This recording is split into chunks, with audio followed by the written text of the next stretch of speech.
Hello and welcome to the Friday Night Social with me, Graham Hughes, and Mike Dix. How you doing, Mike?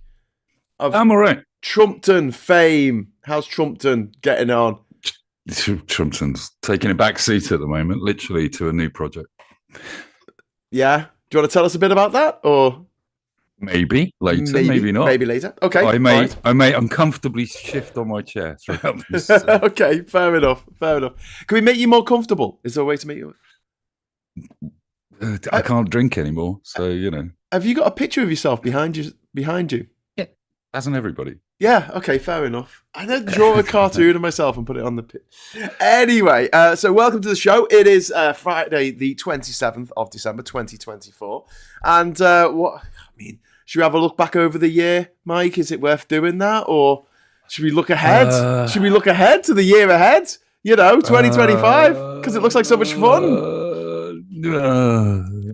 Can we go back to the Olympics in London? Is that in 2012? That'd be good. Yeah, that was wouldn't good. It? That was nice. Weren't you saying earlier that when Robin Williams passed away, that was the end of civilization? Yeah, it all went downhill from there. It was quite nice up to that point. We've got Billy Kershaw in the chat. We've got Ivan. We've got Diz, and we've also got Sarah Davis, One Angry Pagan. We've got Gareth T in there as well, and Chrissy. If you would like to join them in the chat, all you need to do is hit the subscribe button, which is appearing on Mike's mic at the moment. Mike's mic, see what I did there? And just tap on that, and you will be able to, after waiting for a minute, you'll be able to opine about what we're talking about. And hopefully we'll be joined by a few more guests later on this evening. You know how it works on the Friday Night Social. People come, people go. It's just, it's very easy. It's very relaxed. But yeah, did you watch any Christmas telly? Did you watch Wallace and Gromit? I did watch Wallace and Gromit. I know somebody that helped make that. Really? Do you know Nick Park? No, and sadly not. But one of the animators. Oh, wow. One of the sculptors, actually. She fantastic. teaches down in Cornwall. So yeah, I was looking for a fingerprint. They're based in Bristol, aren't they? Yeah. She teaches in Cornwall and then commutes back to Bristol to actually make plasticine models for most of her life. So if they commit any crimes, they'll be really easy to trace, wouldn't they? Because they'll have their fingerprints all over Wallace and Gromit. Super easy to catch. Yeah. But no, Wallace and Gromit, if you haven't seen it yet, please get it on iPlayer. Just watch it. It's good. It took me back to the Olympics. That's what it did. It was like, oh look, Britain can do nice things. Do you know who's doing the Peter Sallis voice? I haven't bothered to look it up, but he's dead, isn't he? So yes, and the voice is perfect. Yes, you wouldn't know. It's a bit like Rick and Morty. They changed because the guy did the voice for Rick and Morty. So it's not done by AI. It's not. It's not AI. The guy who's doing it, he's in his 40s and he's been doing it for a few years actually, because he did it. There were some shorts that went out, like the Fantastic Inventions or something, and that was him. And there was a video game, I think, and he did the voice for that. So, but it's spot on. It's absolutely spot on. I think Peter Sallis stopped doing it in 2009, actually. He got the voice of Gromit, perfect. Yeah, I know, spot on, which is really remarkable because it's a hard one to. That's a tough nut to crack. Catch it. Yeah. Christmas Day TV should include Wallace and Gromit, The Snowman, the original BFG, and of course Home Alone and Die Hard. So my one of my mates, Alex, his mum directed The Snowman. And, oh really? Yeah. And also, in When the Wind Blows, the dream sequence that they have where it's a bit psychedelic. Yeah, she did that as well. Really? Yeah. Fantastic stuff. But there you go. Small world, innit? But yeah, very good. Did you watch the Doctor Who episode? I did. Yeah. I thought it was all right. Yeah, it was good. It was just a massive dig at the government for having parties while we were all in lockdown. Largely. Yeah, pretty much. But yes, and indeed. It's had a real kicking online, as it constantly does these days, for being too woke. Dr. Woke, more like. Dr. Woke. Yeah. But no, I thought it was great. It was a nice, unsubtle dig, basically, about COVID. Yes. Yeah, it was completely unsubtle. I was like, where's this going? He spent the year in the hotel and he wasn't allowed to leave for some reason. Yeah, and an unfathomable ending, to be honest with you. I couldn't quite. I think I need to watch it again. She became a star, mate. She became spoilers. She becomes a star. Yeah. Don't ruin it for everybody. Okay, sorry. Spoilers. What about Gavin and Stacey? I know you're a big fan of Gavin and Stacey. Oh no, Tan was saying so. No.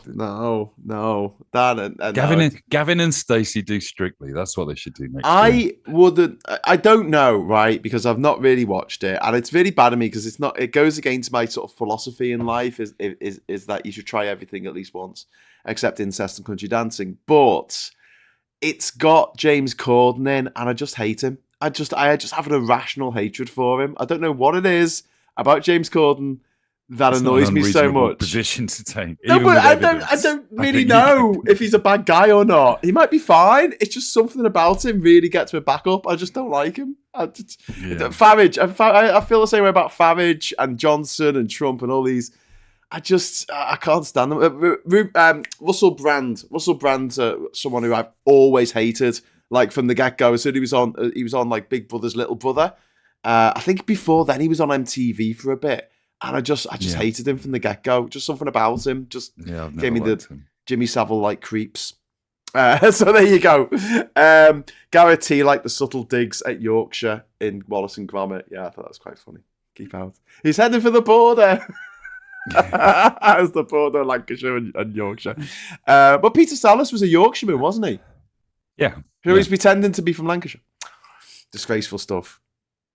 If someone should point that out to the Gam-Gams, they'll be so upset. They'll be like, so he wasn't actually from Lancashire, and yet he was acting. He was acting, Mike, like he was... It's kind of ridiculous that actors, when they get paid to do things, will say things that are not true. Oh, it's disgraceful, mate. It's acting. So I called tonight's show MAGA is Eating Itself. A little nod to pop. I mean, that's itself. That is Christmas viewing, isn't it? On Twitter. I've gone back to my Twitter account just to read them. Oh, have you? I've been looking at the screenshots on Blue Sky because I don't want to go back to Twitter and then there'll be loads of messages waiting for me there. I have a number of accounts on Twitter, so he won't know I'm there. Basically, but, what a meltdown. Yeah. Charlotte says, MAGA is not eating itself. These are robust policy discussions about the future of America, the bustling marketplace of ideas. There is no MAGA division. I think Charlotte's taken this a little bit there. I hope so, yeah. Charlotte's on the wrong channel. It's a bustling marketplace of ideas, except when Elon Musk comes along and literally bans you off his platform for disagreeing with him. It's the home of free speech. It's the home of free speech. What's happening? Really. Yeah, but some free speech is freer than others, Mike. Yeah. I think that's the biggest thing, isn't it? That the whole argument. It's not like we haven't told them over and over again that these guys are only in it for themselves.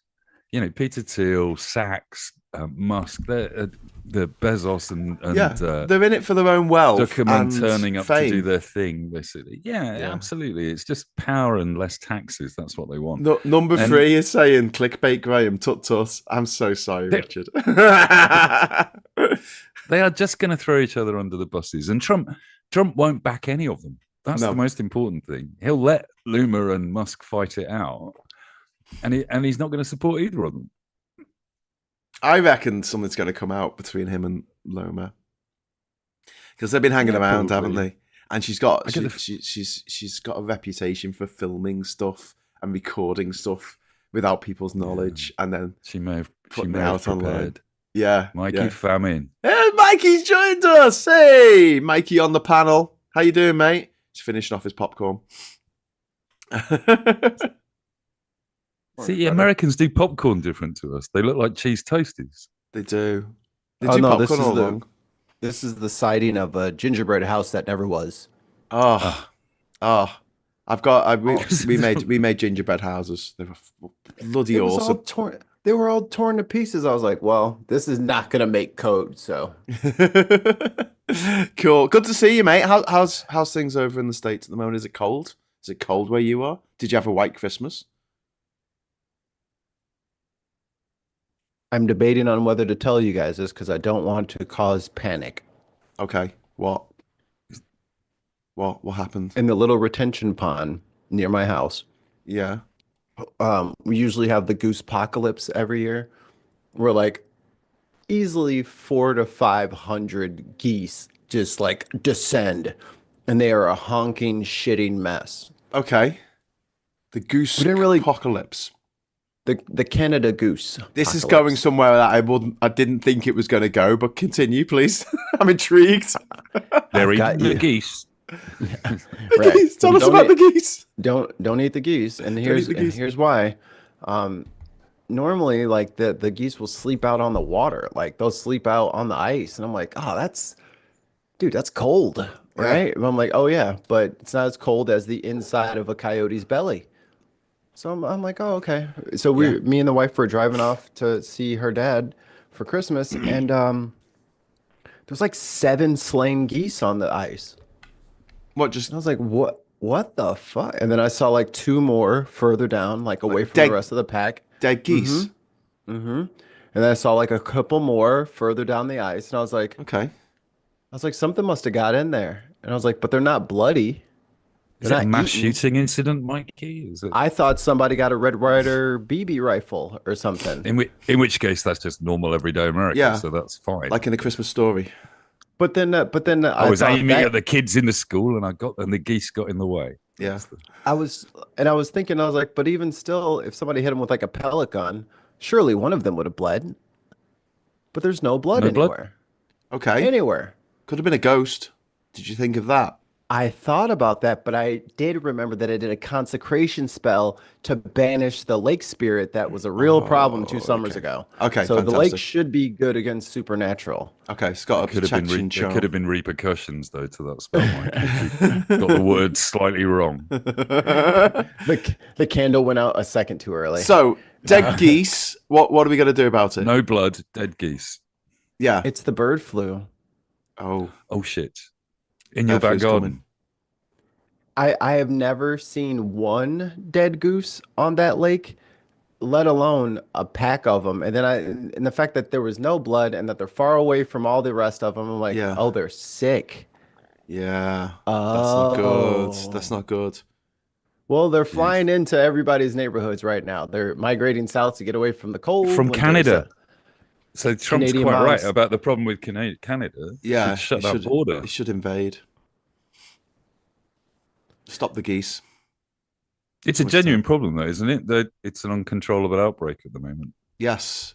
Well, I mean, we had this a couple of summers ago, but then the egg prices went up, and then everyone's like, I know how to fix politics. It's like, you know how to fix the bird flu? And they're like, what bird flu? Oh, okay. Right. Yeah. So they elected Trump to stop the bird flu. I was going to say, just imagine having Trump back in power for another pandemic. Oh, yeah. Yeah, wait till this one jumps the people. With Robert F. Kennedy in charge of the nation's health and not allowing any Americans to have vaccinations. Now, Graham, I'm not going to let you keep ignoring that Robert F. Kennedy Jr. is a diapole, and there are 2 people. It is RFK and his brainworm. Oh, yeah. You have to. True. You cannot just leave out the brainworm as if it's not part of this story. Do you reckon his brainworm comes out of his head and it says, free your mind? Like Quado. Yeah. From Total Recall. Get your ass to Mars. Do you reckon oh my God, did Elon just get like really fucked up on ketamine? Does he think he's in Total Recall and he's trying to get back to Mars? Maybe. That would explain things. And he's going to unleash the oceans of Mars that are hidden below the surface. Hey, man, I got 6 kids, man. He tweeted a picture of Mars today saying this will become the new world. How about fixing the current world that we're living in so it doesn't all go incredibly dysfunctional in the next 50 years? Do you think there's any connection between the H5N1 virus in geese and the HB1 visas that Musk is arguing in favor of at the moment? Yes, they're the bird flu visas. They allow the bird flu to get into America. That's what those geese had. And that's why sensible racists like Laura Loomer want to ban them, you see. Want to stop. I mean, I think I might be on Laura's side here. I'm not sure you want geese running Facebook and Twitter. It doesn't... Can I suggest a nickname for Laura Loomer? Yeah? How about Lower Whacker? Now, Lower Whacker is a very specific Chicago reference. Like all of those, like, remember in... It must be because I've got no idea what you're talking about. You've seen it before. When you saw the Batman That Batman movie with we saw that Batman movie with Christian Bale, and like he was driving like the Batmobile thing, and there was like all those pillars and shit like that, and it was like underground, like he was chasing the bank car or whatever. That's Laura Whacker. So she's a whack job. And I want to get her name wrong. And Laura Whacker's already a thing, and it's filled with pollution, which is her. Yeah, so she is. I nominate she's her name toxic. to be, from now on, instead of Laura Loomer, she shall be referred to as Laura Whacker Drive. She's which is her fucking, that should be her name. Her. But though she's only like 30 years old, and she's had loads of plastic surgery done, and she just looks she just looks terrible. You can't fix what's broken on the inside, Graham. Well, I mean, she spent a lot of money to try and look like the doll from fucking the Saw movies. Just 1 second, because we have Ivan Ambrose in the chat, who's just dropped a super chat. Thank you very much, Ivan. That's very kind of you. My eyes are more on the showdown between Badenoch and Farage over membership numbers the Tories and Reform. That's my popcorn moment. The Tories don't even publish membership numbers. Well, they've never had to engage in a pissing competition before with a bunch of their old school friends. So, yeah, here we go. Here we go. You know, they like a bit of competition, don't they? These people who love capitalism so much, they want to make us all. I still think that's going to be less exciting than Musk and Loomer and Maga versus the tech bros, basically. Because Richard is saying fash will eat itself. Yeah, we've so quickly got to this point that was fairly obviously going to happen, really, that the tech bros are not. They're not MAGA fans. They're probably not racist, most of them. I think they are racist. I'll bow to you on that one. But they can confirm. Racist. It's probably not their primary concern. Making money and tax cuts is their primary concern. And a South African immigrant, and a guy of Indian descent arguing that there should be more immigration in America is just almost the perfect argument to have with MAGAs, isn't it? And also calling them thick, confirming that they're retards. I hate to use that word, but that's what Musk confirmed. He agreed with somebody that said Americans are the R word. Did he? Yeah. He had a complete Twitter meltdown. Oh my God! So he basically had to go at everyone in America. This is a South African immigrant who's come over and just telling everyone. Vivek Ramaswamy started it by saying that there was a culture in America of prom queens and jocks instead of science guys. Yeah. And then Musk has just been piling in on Twitter, agreeing and retweeting all these people saying, Americans are thick. What Vivek Ramaswamy is saying there is absolute bollocks, and I'll tell you why. No country in the history of the world has won more Nobel Prizes for science than the USA. Yeah. Full stop. There are a lot of incredibly great, famous scientists from America, and they've driven the unlocking of the secrets of DNA, of germ theory, space travel, all the disciplines out there. Making really objection, effective weapons. Objection, Your Honor. Operation Paperclip. Most of them were Europeans. Oh, are you talking about the Nazis who they brought over to be rocket scientists, like Werner von Braun? I'm just saying. If you have, I know it's my team, but if you have to cheat to win, maybe that's what Ramaswamy and Musk are arguing for. They want more Nazis. They want more Nazis to come to America. Building rockets for them. Yeah, the most important. The rocket wing of the Nazi Party was very important, and if they don't secure this, how are they going to relaunch the Nazi Party in this modern age without the tech backing that they so desperately need? It is just so sad that we're in this situation right now. Do you know what I mean? Where these absolute knobheads have got so much power. Because I don't like it when the baddies win, Mikey. I told you this. We were talking about the movie Chinatown, where the baddies win, and it just leaves you with this raging sense of injustice.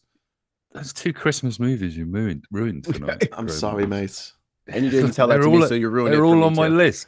Yeah, it's terrible. Sorry. I told you that when what was it called? The Sixth Sense was released in China. It was literally released in Chinese as "He's a Ghost." Oh, bit of a giveaway. I was thinking Fifth Element for some reason. I was like, Why does that make sense? Oh, wait, I heard it wrong.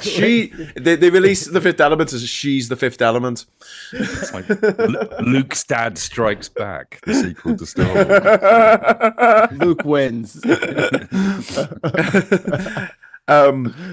Do you get any of the Christmas stuff that we get over in America? Do you have the BBC? Do you have like a BBC World Service channel or anything over there? I am a rabid atheist, so I have no idea. An atheist? What's that got to do with BBC? I don't care about Christmas shit. Okay. Sorry. Yeah. The holiday is. Yeah, dude. Wallace and Gromit barely touched on the objection, Your Honour. I am an atheist. I'm a militant atheist, and yet I fill myself full of mince pies because it's a day once a year where you get to, I don't know, get presents, give presents, and have a good time. This is my argument for still going to pubs, even though I don't drink. In that I'm not religious, but I still like a nice church. Yep. Why should they get all the good buildings? Well, exactly.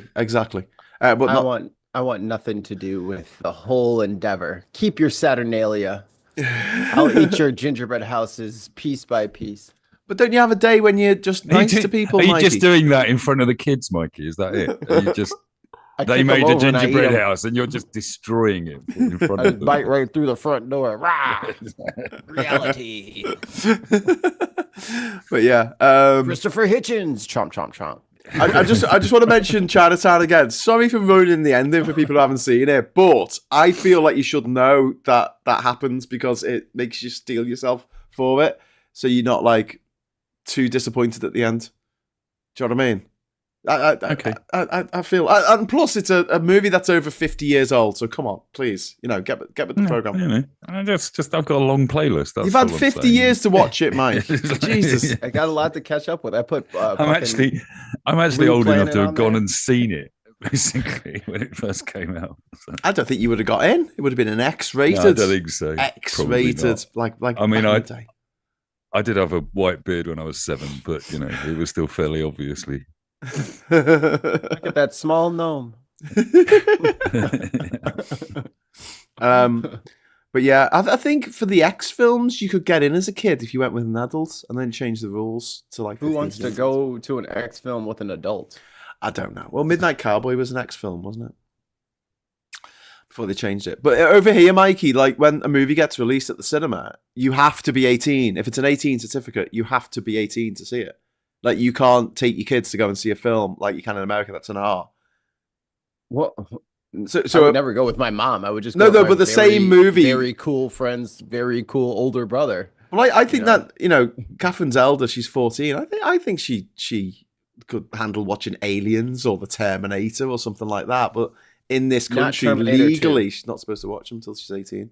I watched Terminator. Well, there's something to the argument, Graham, that we shouldn't, like, all of us have a movie that we saw too early. Mm-hmm. Like, I saw Terminator 2, since we're on Terminator, too early.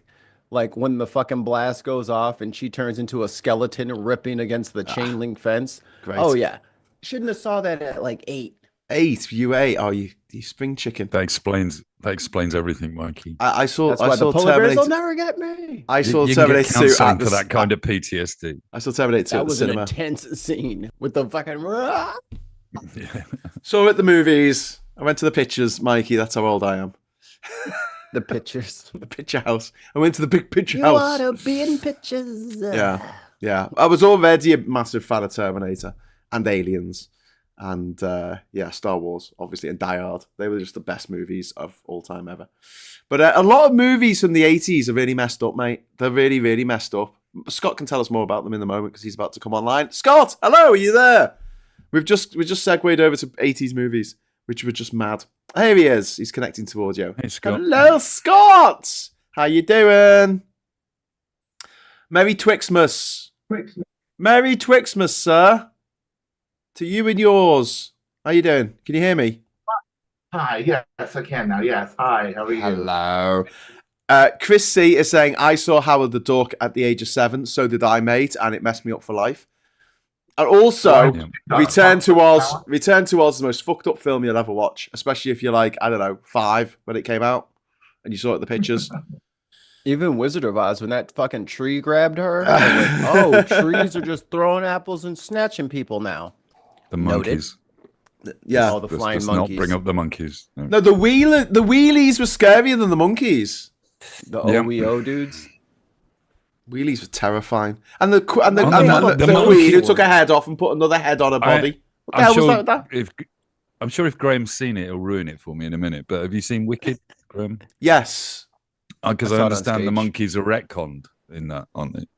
They're not. I mean, it's explained why flying monkeys exist. They explain, yes. They explain that, in the movie. It's very good, by the way. It's very, very good. Yeah, I'm planning to see it. So please don't reveal, because I'm hoping the Wicked Witch turns out nice in the end. Is that? I don't know why they did that then. I'm not saying anything. The to be named later witch. But if you guys ever get a chance to see anyone perform Wicked, go see it. Go see it. Go see it. Go see it. Go see it. If you haven't seen theater in a while, go see it. Even if it's Scott doing a one-man performance. Can you do a one-man performance of Wicked, Scott? All right, hold on. I can see Scott in an auditorium with like a single light coming from the ceiling. He's wearing black like he is now, and he's just got a stool. I think he should water. do like a death metal. He should do an industrial metal version. Because I'm defying gravity. That's all I know. Beautiful, mate. Beautiful. Take that, gravity. Take that, Isaac Newton, you twat. Right. Any performance. And that was just Scott's version. We've got. Why did you call me a twat? What? I didn't call you a twat. You called me a twat. No, I didn't. Did I? Good. I called Isaac Newton a twat. Oh, Isaac Newton. Yes. Yeah, you're not Isaac Newton, Scott. It's fine. He was a British man from a long time ago. This Contemporary Affairs channel is now dissing Isaac Newton. I'm gonna make screw that guy. It's Wicked now. I made it clean. Isaac Newton screwed over Robert Hooke, who was one of the founders. Make this production, Scott. That's what's happening. Robert Hooke was one of the founders of the Royal Society, and yet his portrait was the only one who wasn't rescued from the fire that happened mysteriously when Isaac Newton was in charge of the Royal Society. He was a weirdo, wasn't he? Oh yeah, he was in charge of the Royal Mint for a while as well. He was, yeah. He was an alchemist. He was trying to make gold out of base metals for basically all of his life, and the whole thing about gravity and light and things like that was all just like a side hustle for him. His main goal in life was making gold out of magic. It was. I suppose if you run the Royal Mint, you could quite easily do that trick. It was the 1600s, mate. I just made a load of gold. Anything I'll went. take it home with me. Anything went. One Angry Pagan, thank you very much for the £5 super chat, mate. Too many I've either forgotten or don't know about or don't care about how World War II came to be. Also, as a pagan, the only thing I like about Christmas is some of the songs. Do you know what? It's funny you say that because there's some other things I don't like about Christmas is hearing the same songs over and over again. I get repetitive rage. It could be anything. Do you know what? Like, even if it's a movie I like, or a TV show I like, or a song I like, if I hear it, there's a certain amount of times that I can bear it, and then after that, or enjoy it. I say a certain amount of times I can enjoy it, and then after that, it becomes like torture. So I don't know where I heard this week, but there's an explanation for that, which is that the record companies realized that they could make more money out of Christmas compilation albums every year. So they just stopped making new Christmas songs. They stopped encouraging their acts to make any new Christmas songs at all. Yeah. And now about once every 5 years, they let a new one in, so you can have a new compilation album. But they'd rather make money out of Mud singing whatever their song was, basically from 1972. Yeah. Remember the Chipmunks, and they had like 17 Christmas albums. Creme brulee. Listen, Ivan's just stopped a super chat in with something rather serious. Some of the comments online about the death of Starmer's brother are beyond shameful. Yeah. So Keir Starmer's brother passed away yesterday on Boxing Day. And then people are just being horrible about it because just people online are horrible. It's the actual politicians. No, it's the brother of Keir Starmer died. I'm asking them, are the horrible people actual politicians? No. But I don't think they're commenting. No, Joe Blogs. Joe Blogs, Joe Dickhead Blogs, probably a Russian bot on Twitter and stuff. People saying, "Oh, thank you very much for the super chat there, Ivan. Thank you." But yeah, I mean, Disgusting. I don't want anyone to die. Well, that's a lie. I do actually. Murdoch. Yeah, and Thiel, stop lying. Musk, Trump. Every day, honestly, every day for the last 8 years, I've woken up and gone on my phone to check if Trump's died or not. And I'm always a little bit disappointed that he hasn't. And he's just like his father said every morning, Trump, you're just a little let down, aren't you? Yeah. Well, I still remember in January 2016, I got a text message off my brother, who doesn't ever text message me. I was away in Panama at the time, and it came up, text message, and my first thought was like, oh, fuck, someone that we know and love has died. Because he never texts me. Like, there'll be no reason for him to like text me how you doing or anything. And all your inappropriate videos you send. No, and it was Bowie's dead. That was it. That's all it said. And I was like, fuck. And to wake up to that news was horrible. But to wake up to the news, Trump carked it, I'll be like, yeah, get in. Woo! Yeah, let's go dance on graves. The likelihood is that you will experience that day. Sorry, Scott, what was that? Sorry. The likelihood is you will experience that day. I know. And then we'll go over to America because I have my visa now, so I can go to America. And I'm going to take a Dance Dance Revolution mat, and I'm going to set that up with a little solar-powered PS2, and I'm going to have a dance party on his grave. What songs should we dance to? What songs should we dance to on Dance Dance Revolution? He likes YMCA. How about Ding Dong, the Witch is Dead? Yes, he likes YMCA a bit. YMCA? It's got to be. We've got to take back YMCA. Get like 5 years on the grave all in a row doing this. But yes, I'm sorry. I wish this wasn't so. And going back to the Olympics, Mike, back then I don't think I wanted anyone to die. Honestly, I didn't. I was just, I was just getting on with my life. Everyone else seemed to be getting on with their lives. I didn't like the Tories, but I didn't have like I think that's such a deep-rooted hatred that I didn't really want them on this planet anymore. But now, ever since the Olympics, you've wished death upon a number of politicians. Well, probably not the Olympics. Probably since the rise of Farage, and yeah. Come on, everyone must have thought at some point, I wish when he'd been in that plane crash. The thing is, I'd like them to be alive to witness their own demise in terms of their political demise and their popularity and whatever. Yeah, go away eventually. Yeah, it'd be much better to see. It's like coming back to the subject. It would be good to see Musk kicked out of Mar-a-Lago. That's going to be going to happen. Yeah, it's going to be a pleasurable experience to see that happen. It's going to happen. It will be broadcast live. By Laura Loomer from Trump's bedroom. I don't know. I don't think there's going to be any downfall for Trump or for Farage. I mean, they just seem to get away with everything. I've given up hope. They do. People waking up. Doesn't. But Musk isn't. Musk.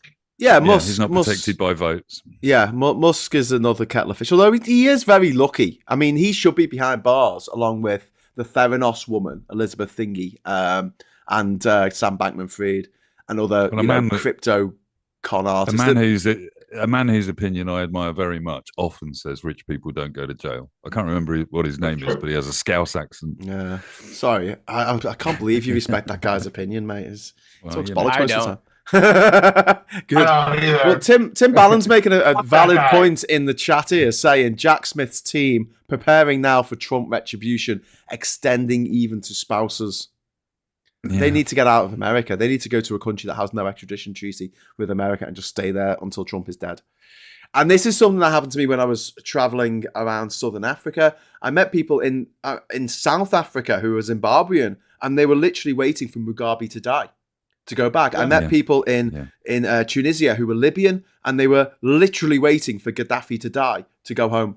They were like, the guy needs to die, and then I go home. I met loads of people in 2012, refugees who I traveled with across Lake Nasser and across the Mediterranean, from Port Said over to Iskenderun in Turkey. And they were all like, when al-Assad dies, we'll go home. And al-Bashir in Sudan. I met people in Ethiopia who were from Sudan, and they were like, I'm waiting for the guy to die so I can go home to my family. And it's so sad. It happens all over the world. The influx of people back to Syria when Bashir went to Russia. But like my favorite pet project in my head this week has been that Bashir has gone to Moscow, obviously, and he's living on this gated estate just outside Moscow. Where Assad, isn't it? Bashir al-Assad, but yeah. Yeah, where all the dictators that they offer asylum to end up living, and I'm just thinking, what a brilliant sitcom! Yeah, when Trump moves in. Oh, Mike! It's just a perfect show. Very good point. That would be excellent. That would be most excellent, wouldn't it? Could I imagine? I love that. And we discover that Hitler's corpse has been kept animated in one of the houses there, so that they can all go around and like for tea. Weekend at Bernie's shit going on. Yeah. That'll be boss. We've got a couple of super chats to go through, but first, hi Cozy, how you doing? Hi. From over the water. Over the water, how you doing? Are you over the water? You're over the water, aren't you? I'm over the water. Are you in the pool? Are you not? I'm not in the pool. No. I'm in Durham at the moment. I might go back to the pool for New Year to see me mum and dad because I haven't seen them over Christmas. So it's the sort of thing I'll do. Let us know when you're around. Yeah, but I was getting to loads of trouble from Phil when I go to Liverpool. He's like, "Well, Graham, you need to take this channel seriously, and you can't just be going off everywhere all the time and then expecting to keep the channel alive." And I'm like, "Well, I do my best." So thank you, everyone who's stuck with me through my travels to Liverpool and beyond over the last couple of months. So anyway, good to see you, Cozy. I've got a couple of one of them, yes. That's the name of my other channel. One of them, John F. Johnson. Thank you so much for the £5 super chat, mate. Really kind of you funding this left-wing channel. Saying you call yourself the answer to the world's problems. Do I? I thought we called ourselves Politics Social. I call myself Graham Hughes. I don't know. Gross. Now you wish death. Jokes. Now you wish death upon elected politicians. Did John Johnson just pay £4.99 to troll you? Yeah, brilliant. Can we encourage more of this? That's the left right there. The left right, not the right left. That's the left right there. No revolution for you. No soup for you. It's because we were wishing death on people, Cozy. Cozy's just having a little bit of a walk around.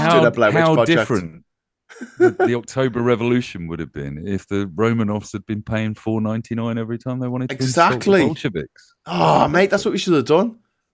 Yeah, if you would like to insult, if you would like to have your opinion out, if you would like to insult me and have that read out on this channel, please pay £5 and you may say what you like. Chris C, thank you for the super chat. Let's all say thank you to the NHS staff, prison officers, police, firefighters, and everyone else who worked Christmas Day. Round of applause, please, everyone. Round of applause. Round of applause. Woo! Well done. You did it. Woo! I worked on Christmas Day as well. I did an episode of Christmas Brew. I called it work. It's called work. If you think about it, it's just as hard work as being a coal miner. I worked hard. I worked hard. Worked at an office. I worked Christmas Day when I worked as a call handler in an emergency insurance. Yeah, I think we should give you a round of applause. Woo! Hang on. Not this year. No, it was many, many years ago. It doesn't count. So, but you were working for an insurance company. I currently work for an insurance company, by the way. Heads up. Yeah, Cozy, did the computer ever say no? No. Be honest. No. Always. Oh, good. In fact, one time I screwed up and I let a family fly back to Germany from the south of France when they should have really technically been on the train. Okay. And the insurance still covered it. Oh, wow. It was my fuck up. Okay. Well, fair enough. You didn't have to pay it out of your pocket, though, did you? No. I went to a party the other day on the street, and on the street that I live, and there's a doctor there who works for a travel insurance company, and his job is to fly out to where there's a patient that needs to be looked after. To do an Evasan, a medical evacuation. Yeah, incredible job. Yeah, we would send doctors flying out all over the world to. We had like a hotline to one of the biggest hospitals in Germany, in Munich, in Großhadern, and if we needed to send a doctor, we would phone them up and go, right, we've got this case for you, and send them out there. Hang on. Cozy, are you saying they have hospitals in Germany Come on. Yeah. I've heard the MAGA people talk about healthcare in other countries, and it's witchcraft. That's all we do. We have witch doctors. They can't be come along. Real hospitals. You break your leg, right, and they find a bit of rusty metal, right, and they jab it into your leg. That's how they fix legs over here. And if you got a headache, they give you a potion. Yeah. And no, they don't. They drill a hole in your head. That's what I heard. We use tapenation here in the States. Yeah, they drill a hole in your motherfucking head. Is one of the oldest and most effective. Yeah, guaranteed. Guaranteed. It works. Just drill. It saves people's lives. What, drilling a hole in your head? When I last went to the NHS, I was blessed. This channel does not endorse drilling a hole in your head. If you got a headache at home, if you got a headache, please stick with the aspirin. Okay. Welcome to the Trepanning channel. Just. As an archaeologist, I can assure you that most defamation examples we're aware of have healed. So therefore, patients survived. This is the problem, guys. You guys aren't reaching out to a young demographic. Hi, lit fam. I love to get my holes drilled and shoved with aspirin in a skibbity toilet. Am I right? Once again, weekend, Mikey. That was my last weekend. Skibbity toilet. Me too. What was that? My last weekend. I got my hole drilled and filled with aspirin. Yeah, Scott. That's what happened before Christmas. It was wonderful. Scott had a good Christmas this year. I do it as a preventative thing. I just reload. I just go up to the. Oh, there was a reload as well. Don't worry about that. It just got a little. It's like a magazine from an AR-15, but it's full of pills. They just crank it in there. From a different gun. The big gay adventures of Scott Williams. Sorry, Mike, you were about to say something before you were interrupted for the bragging. Literally none of that happened. Mike, you going to say something? No, I was just saying that you're once again missing out on a potential revenue stream for the channel to do live trepaining or tremaining, as somebody says in the chat. Not doing that. I'm not. If we get enough super chats attached to a poll, and we decide which of us has to trepain ourselves. I'm not trepaining myself on. It's drilling a hole in your head to relieve the pressure on your brain. Oh, relieve the pressure of a headache. Yeah. We could make us a fortune. Where's Wayne? Yeah, where's Wayne? Get Wayne in the room. Yeah, let's get Wayne to do it. Wayne. He'll do it. Do anything. Wayne, we got to ask you a question. Wayne, there's been a vote, Wayne, and you won. You won. Wayne, you won a prize, Wayne. Congratulations. Your head. Let's start off. Look, the pressure of that Tory voting ways. This is what you get for voting. Do you know what? That Johnson fellow is going to come back on the super chats now. He's going to be like, and now you're saying that Tory voters should be drilled in the head? You call yourself progressives? Like, no. Well, actually, I totally agree with that. We should totally lobotomize all Tory voters. This is my point. Scott, I used to be quite progressive, and the people who aren't progressive have made me more like them, which, you'd think they'd be happy about, wouldn't you? But they're not. No. The whole problem with progressiveness, right, and the left, I'm not tolerant of the intolerant. I'm sorry. Yeah. It doesn't work like that. They can go fuck themselves. Anybody who turns around and says to me, "Oh, you're not very tolerant of the right." Hell no, I'm not tolerant of the right. Well, no, because intolerance is outside of the social contract. Tolerance is a social contract. Yeah. And as soon as you see it that way, you break the paradox of tolerance. You do not have to tolerate intolerance because the intolerants are in breach of the social contract. They're outside of the contract doesn't apply. Jog on. It's always down to me to try and bring us back to subject, right? But this is what's happening with the Maga Musk division at the moment, is that they're not tolerating each other's speech anymore because they're not agreeing with each other. Bring me up to speed. My speech is free. My telly broke.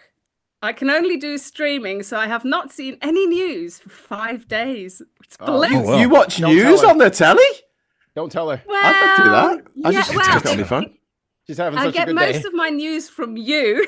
This is a massive opportunity for us to entirely make up. Let's just mess with Cozy's head. And then, I look at the telly to see what the headlines are, and then I dig deeper. So the tiny micronation of Nauru in the Pacific has declared war on the United States of America. And it looks like they're winning. True story. Is this following on from the whole palaver around Panama, Greenland? And what are the other two countries that he's picked on? Mexico and Canada. and Oh, England. okay. Well, that's that's predictable. They're the neighbors. I would just like to let Cozy know that those Jersey drones were actually aliens, and I am the leader of the Earth. Oh, fantastic. Take me to your leader. Oh, my God, no. But if aliens come and they say, take us to your leader, if they land in America... Not taking them to Trump. We are They'll not take them to Trump. They'll take them to Trump. No, that's what's going to happen. We're going to lie. You voted for it. 77 million of your country men and women voted for it. Oh, hold on. We didn't know that was... No, we would lie. We would lie and bring out Bill Nye or Neil deGrasse Tyson. Neil deGrasse Tyson gets my vote. If you were a species capable of space travel far enough to reach another inhabited planet where you have enough in common to actually talk to each other, you would not say, take me to your leader. You just hang out and get to know the people first. You'd which leader yourself. is the question, You'd isn't be it? a sleeper cell for like...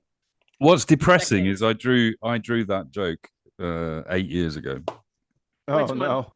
Aliens landing at the White House and asking to speak to the leader, and everybody he's out. Skating. I need to get a copy of that book. Well, it's come right back again. That's what they say about fashion. I know. I could just hang around long enough, it comes back. I could just reuse all my old material. Recycle, darling, recycle.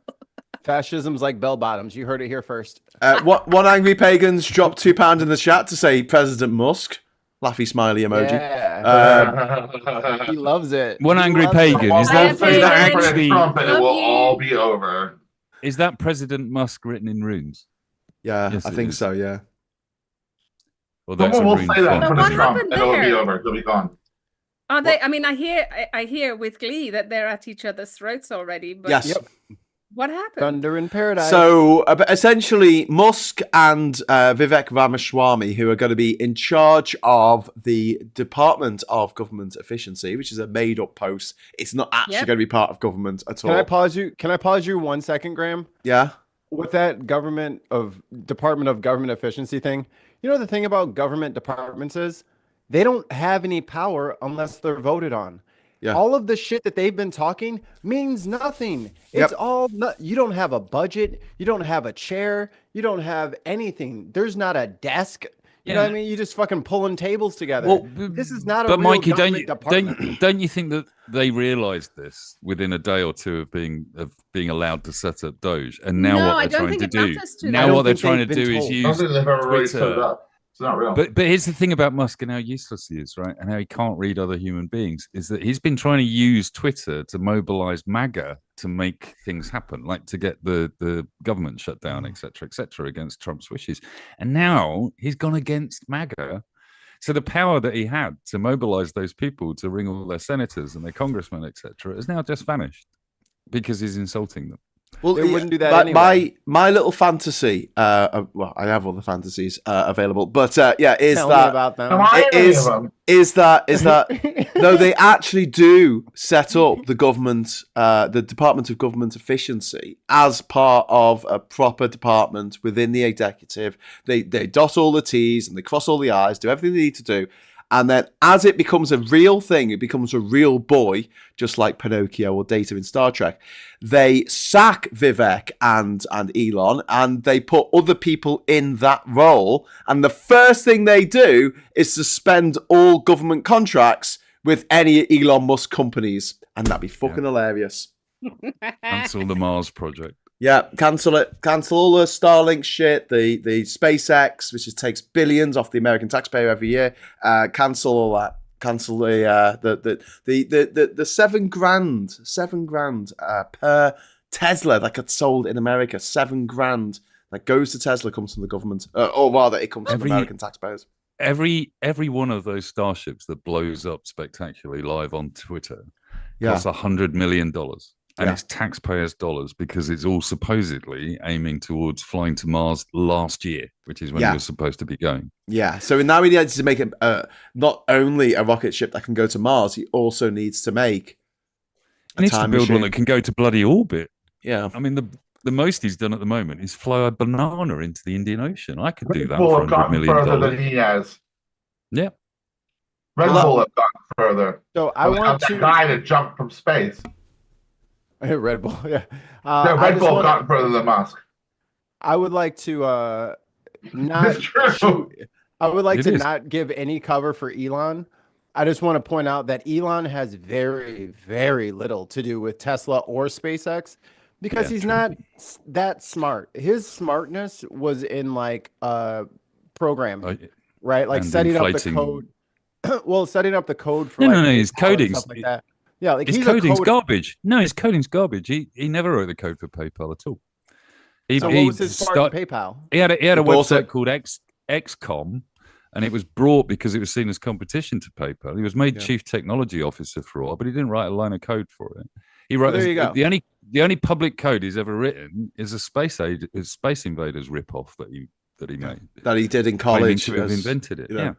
But also part of his deal with Tesla was when he invested in it, he got to name himself as a founder of Tesla, even though he wasn't. Yeah. Which is just mad. Yeah. Like he said, no, if I'm going to invest in this company, in this startup, then I need to be one of the founders, when he wasn't.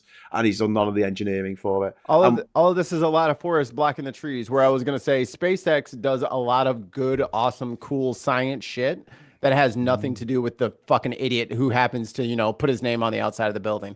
Like, there's a lot of good, like, he's poached all of the good scientists and all the aerospace engineers available right now. They're not doing a good job, are they? I don't, like, I'm not sure. NASA got to the moon. Going to if we went to the moon right now, it would be $50 billion per rocket. If we made Why? Wasn't that the 50s? Because we were at war and we literally transformed our economy to make fucking frozen CO2 and liquid gases. We don't do that anymore. So without all that infrastructure, it's way more expensive. No. Like, it's a more complicated question. SpaceX rockets and Bezos's rockets run on methane. You make that with cows.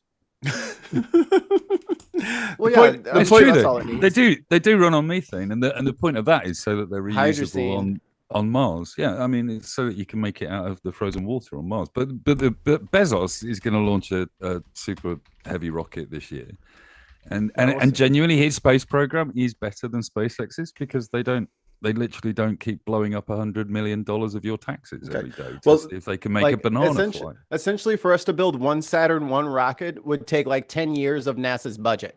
That's why we haven't gone and done anything. They have slashed all space funding to literally a fraction of where it was. And like, well, why can't we do this super expensive project? It's like, because nobody pays for it anymore. Just to clarify, we lost one of our observatories in space, by the way, that no one seems to care about. Our X-ray telescope is gone. Like, they're not gonna it's not getting funded anymore. We lost it. Chandra is gone.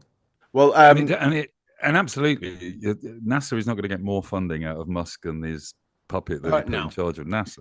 But no, all the money is going to be funneled towards SpaceX. When we're asking how much it will take to go to the moon, so the Apollo program cost about $25 billion between 1960 and 73, and that would be equivalent to about $250 billion in 2020 dollars. Nothing in American money. And no, nothing at all. 250 billion. And just what? Just nothing. Elon Musk has more money. What are you talking about? Just the Apollo the lunar module cost 2.4 billion, and that was back in 1969. Yeah, and so that's $23 billion today. Most of the money that SpaceX is dropping into the Indian Ocean at the moment is for that spaceship to land on the moon. It's the size of a skyscraper. It has rockets underneath it in order to land. It's never, ever going to happen. It takes 16 of those rockets to fuel it, to fly it to the moon. His entire plan, which is all out there, is all garbage scientifically. It doesn't make any sense. The reason that they flew a little thing to the moon to land men on is because it takes a huge amount of fuel to fly anything to the moon. Trying to fly a skyscraper to the moon, pointless. Yeah. Absolutely. We've got a couple of super chats in. One from Andy Thompson. Thank you very much, sir. £5 super chat.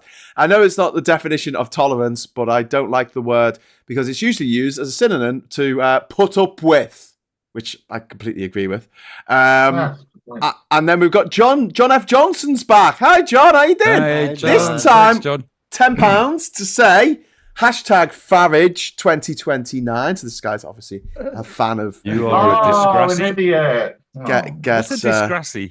Hey, he's a paying customer. He's a paying customer, Scott. He says, you are a disgrace. You wish death upon good people, elected politicians and voters. So yes, I think John has got upset about the whole drilling into people's heads to relieve their headaches if they're a Tory voter. Lobotomizing the Tories. But you don't need to lobotomize them. Reader, we were talking about Wayne. It's already been done. It's already been done.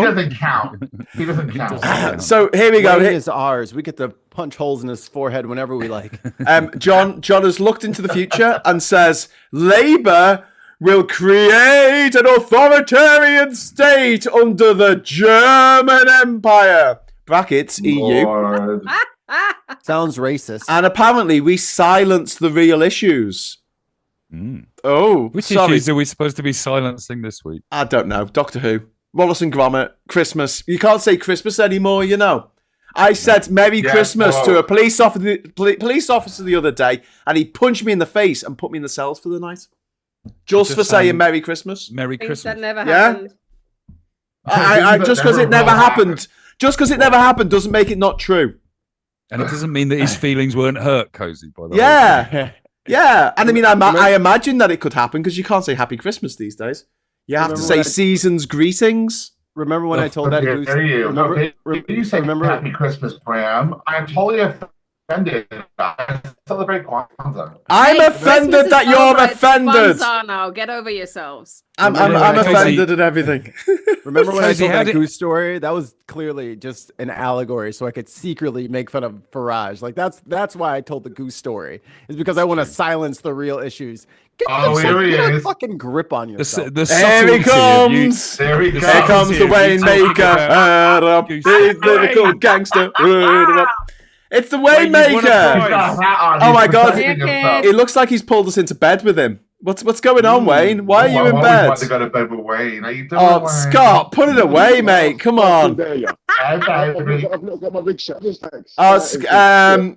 Wayne, your mic is fucked. Your audio is fucked. You need to put your little thing. You need to put it in the hole properly, all the way, all the way in the hole, mate. Push it harder, Wayne. Push it harder into the hole. That's what I said to him last week. Put your tiny little thing in the hole. Into his head. Yeah. That's why he looks like he's wearing a bandage on his head. It does. It looks like he's protecting his head. Yeah. It would be. And now his picture's frozen. Of Wayne. She's got kind of creepy. Typical of Wayne. His internet is so shit, he can't even... say a sentence. Essex internet. He's gone. He's gone. Well, I for one would like to say thank you to Wayne for. Well, what do you expect? I thought he was getting better internet. For coming on the show to then disappear. Thank you, Wayne. Look. If Wayne had any disagreements about us drilling a hole in his head, you just heard him, and I didn't hear anything. So let's go ahead with the plan. So, Francisco in the chat is saying, "I'm in the EU. When do I get my sexy German uniform?" Yeah, quite right. We're not allowed to talk about how sexy the German uniforms were. But Hugo Boss, he knew what he was doing. Hold on. You really need to check out the uniforms for the Panzer Division, because the color for Panzer, for the tanks, was pink. Fantastic. Yeah. Oh, mate. Panzer is short for they had, for pansy, example, the gala breeches. They're like grey flannel. Tell us about the big pink tanks. On the side. They are so cool. Oh, check out the pink gun turrets on that motherfucker. Jesus Christ. John C has dropped £10 in. Thank you very much, John. NASA's sin, in inverted commas, has been providing data and evidence re climate change. The nut jobs taking power are taking us to hell in a handcart. Yes, I don't disagree with you on that. And people hate NASA now because they say the world is round and that climate change is real. And two things like cardinal sin.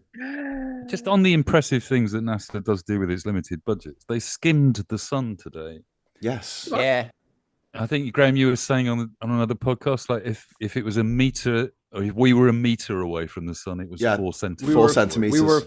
We were 5 sun diameters away from the sun. Amazing. Wow.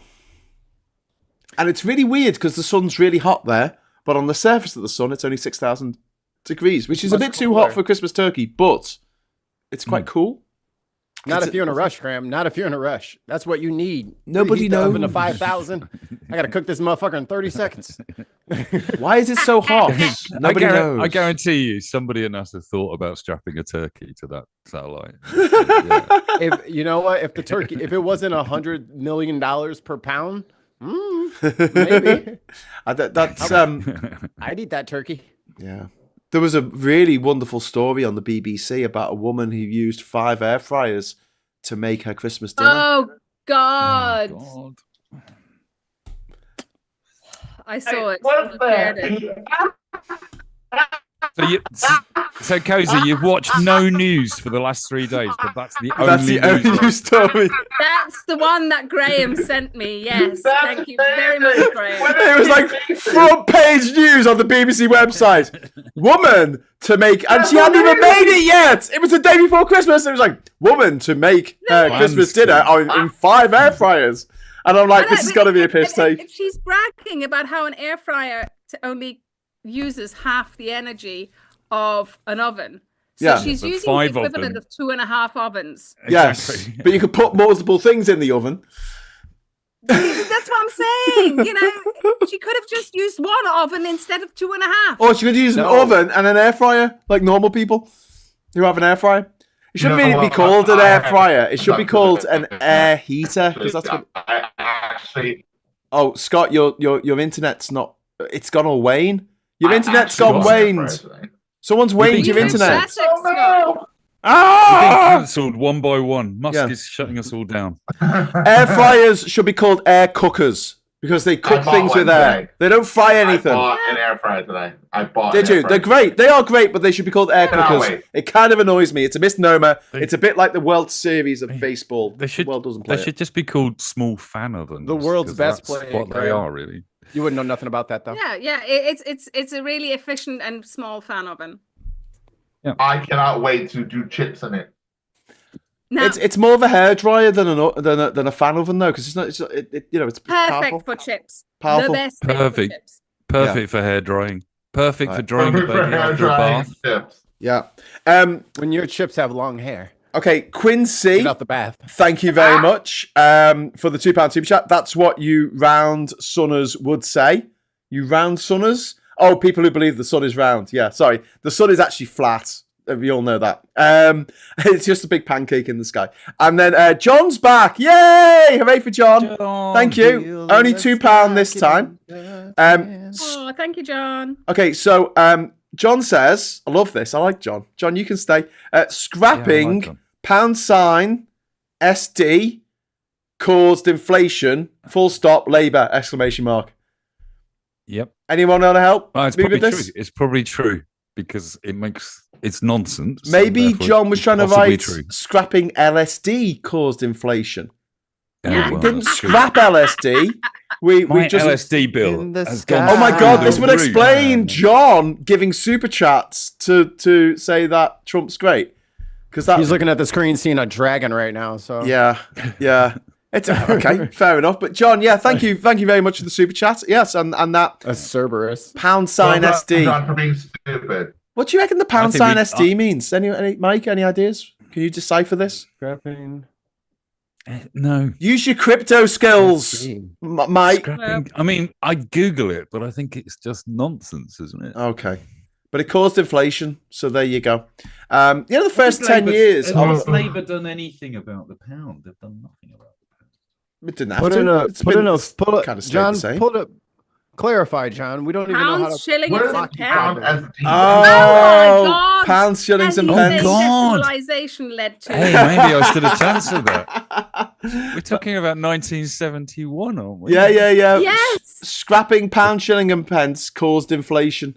Yeah, and that's why a house that you bought for 200 quid in 1967 is now worth 2 million. It's all Labour's fault. The bastards had their... And before there was no inflation, of course not. No, never existed. There was never any inflation before. Do you think John... Sorry, Cozy. Do you think John is serious? No. He's having a laugh. No. He's having a laugh. Is John trolling? Yeah, but if he's paying to troll, he can stay. If John is old enough to remember paying in Ruben. pounds, shilling, and pence. Yeah. The irony of him giving super chats in modern money. He's old enough to operate YouTube. There you go. Ruben 202. He's talking about pounds, shilling, and pence. Lol. Because D was pence, wasn't it? Yeah. Just to be extra confusing. Yeah. S was shilling. Yeah. And G was guineas. Yep. And Americans don't make any sense with their imperial system. You're right. Why did they use it? Yeah, but Mikey, we did get rid of it. Yeah, we did get rid of it because it was silly. Not our fault. It was a base of 12. Who gave it to you though? 20. Yeah, it doesn't make any sense to me at all. I don't understand that money at There all. are 12 inches in a foot, 3 foot in a yard. How many yards in a mile? Nobody knows. We don't measure it that way. I have no idea. Nobody knows. An inch. It's like 1700 An or inch something. used to be the length from the knuckle of a thumb to the tip of the thumb. But what if you got really long fingers? No, of the king. It was measured. So it changed every time we had a new king. What if the king was a child? Yeah. You haven't thought this through. Yeah. What if the king was a queen? When you say I haven't thought this through, it wasn't me and Thomas a Beckett that came up with this. Oh, mate. I don't know that. I don't know that. Someone rid me of this meddlesome priest. That's all I can say. True? I didn't mean kill him. I didn't mean kill him. Oh, you daft bastards. Quickly, make him a saint. Everyone forget about it. So if we just make them a saint, it'll be all right. Now, Mikey, I have a question, right? Because I don't understand why in America there was a white kid who crossed a state boundary in order to kill someone and successfully shot them dead, and then he got away with that because reasons, right? So he didn't go to jail for literally murdering more than one person after going across state lines with a gun to murder people. Underage. Yeah. So now there's another kid who went to New York and shot someone dead, which is naughty. I'm not going to say it's not, but and they're pursuing the death penalty for this guy. What was the difference? Was there a difference in the victim? Was it the mentality of the killer? Why is one walk free and the other one? What example you're referencing here?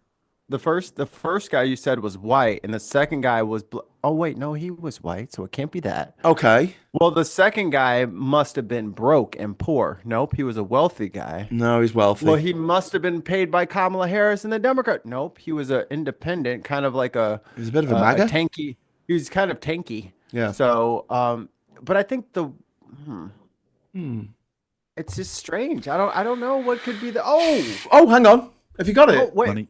No. I think what you're trying to remember is the guy who decided to strangle a Michael Jackson impersonator on the subway. Yeah. Because he got out the same day. Maybe that's what you're confusing. Oh, okay. Because that guy who used to be a Marine. Yeah. His big strong ass decided to choke out a 140-pound man because he was having a mental health episode on the train. So his idea of saving everybody would be to lynch this man by hand in front of everybody. Wow. Is that who we're talking about? No, I was talking about Carl Rittenhouse or Rittenshitter, whatever his name is. Yeah, you know the thing is that he actually traveled to go and kill some people. That guy that I was talking about, the same day that Luigi got his stuff upgraded and all that, that's the same day that they refused to give any coverage to this clearly. Well, there was some coverage. I take that back. He was at the Army-Navy football game with the president-elect. Wow. But they did the same thing to Rittenhouse. They did. Is it the same story? Was I reading somewhere? Big celebration. Set fire to somebody or something? No, that's a different story. That's another. But that was another crazy right winger dude. Wow. Yeah, and people, instead of helping the guy that was burning, people stood around with their phones filming it. We've got some super chats come in. Sorry to interrupt. Ivan, John F. Johnson, I can tell you now, you don't speak for the people on the channel. This is from Ivan. I know. I think he's just taking the piss, Ivan. He can't be serious. And Quincy, thank you very much for the €5. We always love getting euros on this channel because euros are real money, unlike British pounds. Who says, yes, but how many Freedom Eagles is a meter? Modern measurements these days, ... We've also got Chris C. We've got a clarification.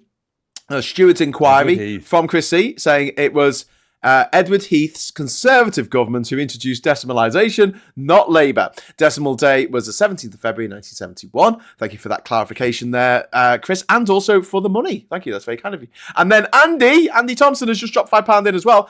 John's probably right. My granddad said to my nan he had 3 lovely threepennies until 1971, and then the pound dropped. Because it used to be, a pound used to be 240 pennies, didn't it? Indeed. Or 48 shillings or something. And then they changed it to 100. 20 shillings, but wasn't the shilling 6 pence? No, 12 pence. Yeah. I think you just made it up as you went along. You just threw money at people and hoped it all was the right all one. I know is what my mum used to I know put a guinea was a sixpences. pound and a shilling. My mother used to put sixpences in the Christmas pudding until the mid-80s. Wow. I think she just had a bag of sixpences. Just had a bag of them. Less. Oh. And then you'd break your teeth on them. And you couldn't even spend them afterwards. And also sixpences were tiny, tiny coins. I love the way Scott's just fucked off and left his room for us to look at and study. Yeah. Oh, he's coming back now. He's putting a record on. What's he doing? He's dancing. Oh no, he's going to do his Silence of the Lambs dance. Scott, don't do the Silence of the Lambs dance. Don't do it, Scott. Don't do it. Oh, fuck me. Oh, fuck me. Oh, fuck me. Oh, fuck me. Hold on. No, Scott, no. Jesus Christ. Ruben, thank you very much. Not like this. Not like this. Ruben, 202. Thank you very much for the $5 super chat. The irony is it that we have Wayne. we got Wayne back. Yay. Let me do the super chat first. Hang on a sec. The irony is that it was the Tories that decided to decimalise the pound, not Labour. The Tories also scrapped the halfpenny in 1984. The bastards couldn't buy any more halfpenny sweets after that. You had to get 2 for a penny instead. What was And all that just for about? the record, they also did Brexit. They did Brexit. Wayne, how you doing, mate? You all right? I'm good. I'm literally looking at my laptop right now and it's saying enter meeting passcode. I'm like, what the fuck is that about? You don't need a passcode. You should just click on the link. I literally Click the link the right way. Are you on your phone? No, I'm on my phone now. Yeah. Because I've set my laptop up. Yeah. And Is it the link you got from a Nigerian prince? You're getting some link. You're getting some love. You're getting some love in the chat, Wayne. We've got One Angry Pagan saying Wayne Badger is back. Vendetta is saying Tory Wayne, all caps, 2 exclamation marks. And Super Tiny says, swear, Wayne, swear. Please don't. Please don't. We're going to try and keep this channel monetized. Monetize, Wayne. Graham, I'll see you next Tuesday.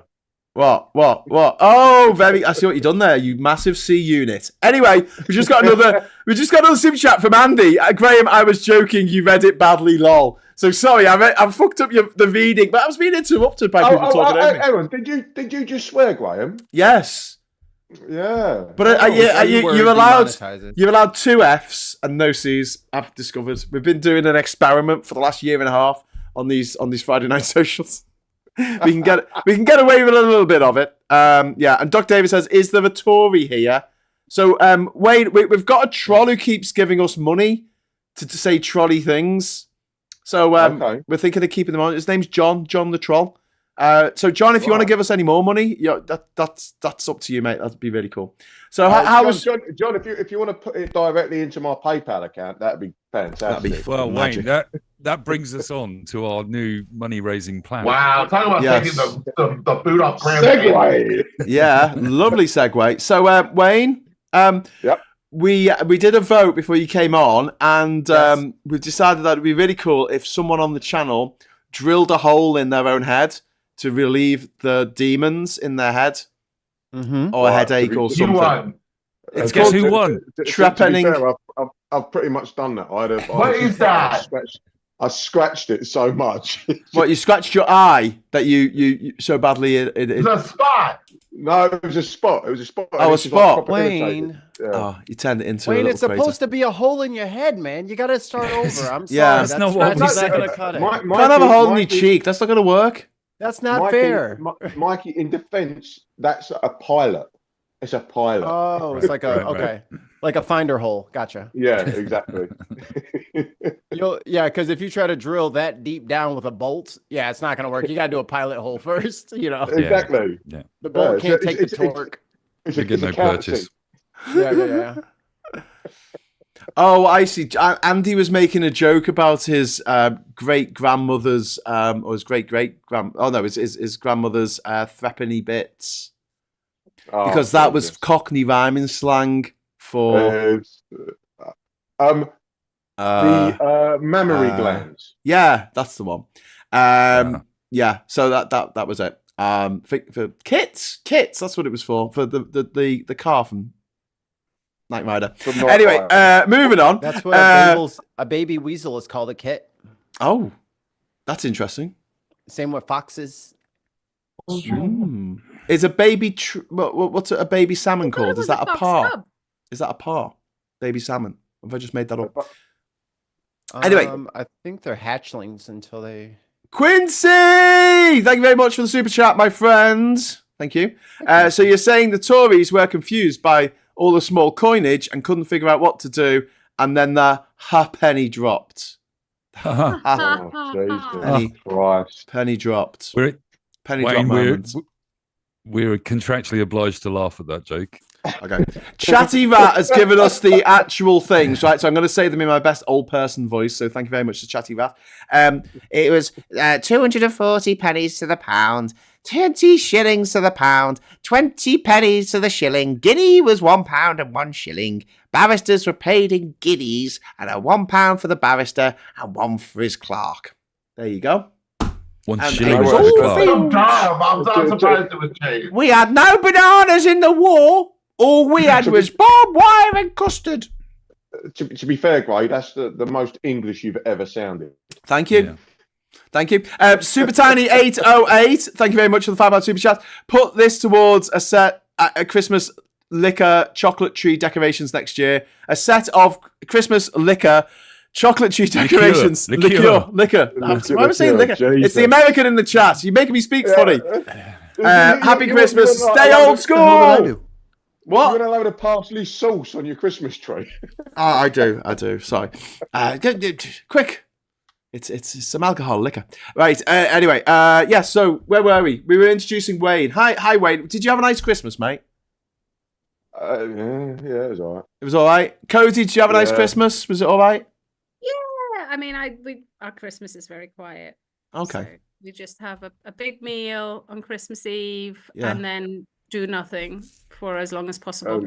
Do you open your presents on Christmas Eve? Yep. Oh, you cheeky buggers. The Danish and the Poles do that as well. They just can't wait. Did you do the 6th of January as well? Cozy. Yes, but not in Spain they do presents on the 6th of January. In Spain they do Christmas sweets. presents on the 6th of January. In Greece as well. They have like a parade and they Christmas because I'm disorganized. But no, we do Christmas presents. The 6th of January is different. It's not Christmas. It's the Three Kings. So it's you get present. It's the actual presents bit. Is it anything like January? No, we get presents on the 24th. Is it anything like no January presents 6th? On the 6th? On the 6th, you get the local treat with a few choir boys walking around from house to house. They're the star singers, and it's like carol singing. And they draw a blessing on the door.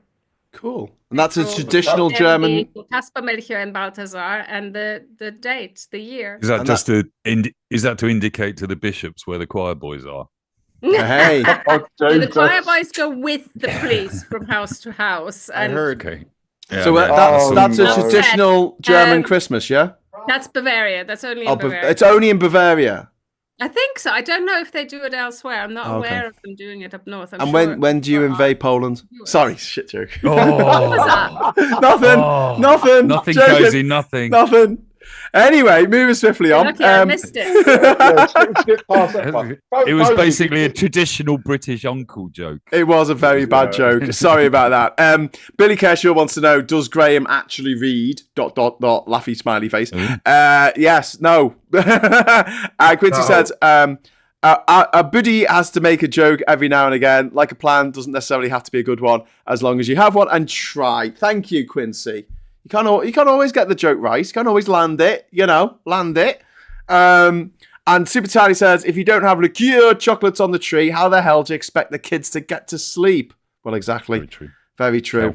And Alex says, in Catalonia, the shitting log will also extrude gifts on the 24th, although the big day is the January the 6th. It's Epiphany, isn't it? Nativity scenes. It's the Epiphany. It's the Three Kings. Yeah. But they have in Spain. They have a little guy in the nativity scene who's having a shit in the corner. What? Yeah. Am I tripping? What is going on right now? I don't even know. No, it's absolutely. How did we get here from Laura Loomer? Trace that journey out for me. What is even going on right now? And there's a little kid in the corner near the manger having a shit. Yeah. And that's where the gifts come from. Can I ask a question? Can I ask a question of everyone? Is it foggy where you are? Yeah. Oh my God, it's John Carpenter style fog. Wow, that's so cool. Went over to Newcastle, well, to Gateshead today, and you could see, because obviously you've got the Tyne, which is right down in the valley, and then you've got the cities quite high up above it, and there was cloud, and you could just see the top of the city at the top. It was brilliant. It was really cool. Yeah, no, it's proper floating in the sky. It was. Where are you, Basildon? Best way to see Newcastle, I'm told, shrouded in fog. Oh my God, Mike is right. What? I am right. Yeah, I can't remember what he's called, Peter or something. It's a little. He's called the crapper. Kaganer, pronounced Pigini. Oh, that's Catalonian speak. A figurine depicted in the act of defecation appearing in the nativity scene in Catalonia and neighboring areas such as Andorra, Valencia, Balearic Islands, and North Catalonia. What? It's most popular and widespread in these areas, but if you find others, the name El Cagaña, meaning the pooper, traditionally the figure is depicted as a peasant wearing a traditional Catalan red cap, barretina, with his trousers down, showing his bare backside. Looking very much like Mikey Famine, actually. I can't believe I goes where I goes. I can't believe it. I can't believe that Scott Googled did someone shit in the corner. So basically, hang on. So this is the nativity scene. So baby Jesus has just been born. So Mary's supposed to be 14, by the way. It's just pushed this child out of herself. And then they're there, and then someone's like, I really need a shit. Is it okay if I do it in the fucking barn that we're in right now? And they're like, yeah, sure. Just do it in the corner of the barn. Just imagine how much more fun it is to go to the nativity plays in Catalonia. And you walk in and they say, is your kid one of the wise men or Mary? Or my kid is the pooper. No, the caca boy. But Graham, keep in mind, this is 900 years before the first person decided to wash their friggin' hands with soap and water. Like, this is commonplace. Everyone just poops, you gotta go, you go. Yeah. They didn't wash, they weren't clean. They just did. We should go back to that. I'm with them. Let's start pooping in public places, just like the average life expectancy back then was about 37 years old. Mikey, you don't. It's about the same over here in the States. Oh well, yeah, that's because your healthcare system absolutely sucks. The big one. So it doesn't matter. So let's just start pooping. Well, that might bring it down even further. If avian flu takes over America in the next few weeks, mate, and you've got Robert F. Kennedy going, quick, everyone, don't get vaccinated, you'll die. And then, people die because they actually die. Let me tell you something that you guys may not expect. Go on. If there is a zombie apocalypse and it starts in America, we will bite all of you. Will you? Yeah. No. Oh, good luck getting across the Atlantic, mate. I was going to say, how are you going to get We're better at getting across the Atlantic. A zombie's got to fly a plane, Mikey? I don't think so. The world's biggest navy. They'll definitely have zombie navies. It's really hard controlling a boat, It's not as easy to make it look in the movie. Whoever is still sentient will be in charge of distributing you've only got to have one to the rest of the country. Exactly. I'm making a fortress that is Canby Island. You ain't getting here. We'll just pick you up as soon as you come up. The zombies will definitely go round Canby Island, Wayne. We'll just throw a parachute on them and drop them out of a plane. Good luck. You don't know how to get this damn thing off the Look at you. You're so militant, you Americans. I will airdrop in zombies on your island. I would say. If we're going, we've got a terrible zombie plague in America. Instead of asking for help, what do? Export it. I sat there on the Ben Podcast Network. Everybody go subscribe. And I have been warning Europe about Trump and the dangers of Trump, and you guys laughed and chuckled. Well, guess who's coming to dinner now? We quite like him. He's quite. And Trump is quite funny. What do you mean you warned us about Trump? Did we not know about how bad he was? Were we not aware? So now that we've seen Home Alone 2. I'm pretty sure 6 months ago I was saying Trump's definitely going to win this, and everyone was screaming at me to shut the fuck up. Yes, I seem to remember that. To be fair, I've had my doubts about Donald Trump for at least a week and a half. To like him, and then things. Up to Lenny was sound. Yeah, Mike, a bit Pete I think that was your IBS more than anything. Because I'm telling you, like the MAGA virus will spread. It's already creeping into Canada. Mexico ain't having it. But you guys are primed to catch the Scott. You guys are primed to catch the bug next because he's about to buy your election and about to give you a new prime minister. Pretty much. About to. Yes. We're not having another election until 2029. Oh, yeah. It's happening. No, we're not having another election until 2029. Farage and Ref will definitely implode long before that happens. Let's hope so. It's going to be hard to. I'm really hoping that Farage doesn't last that long because he smokes and he drinks. Do you know what I mean? Is he still going to be around in 2029? Oh yeah. You can't get rid of evil people. You're just Graham. You're just baiting John now, aren't you? Trying to get him to come on and say, Farage is a good man. He lives in Berlin. If it wasn't so far away, I would visit him. That's what the Hitler Youth had to sing.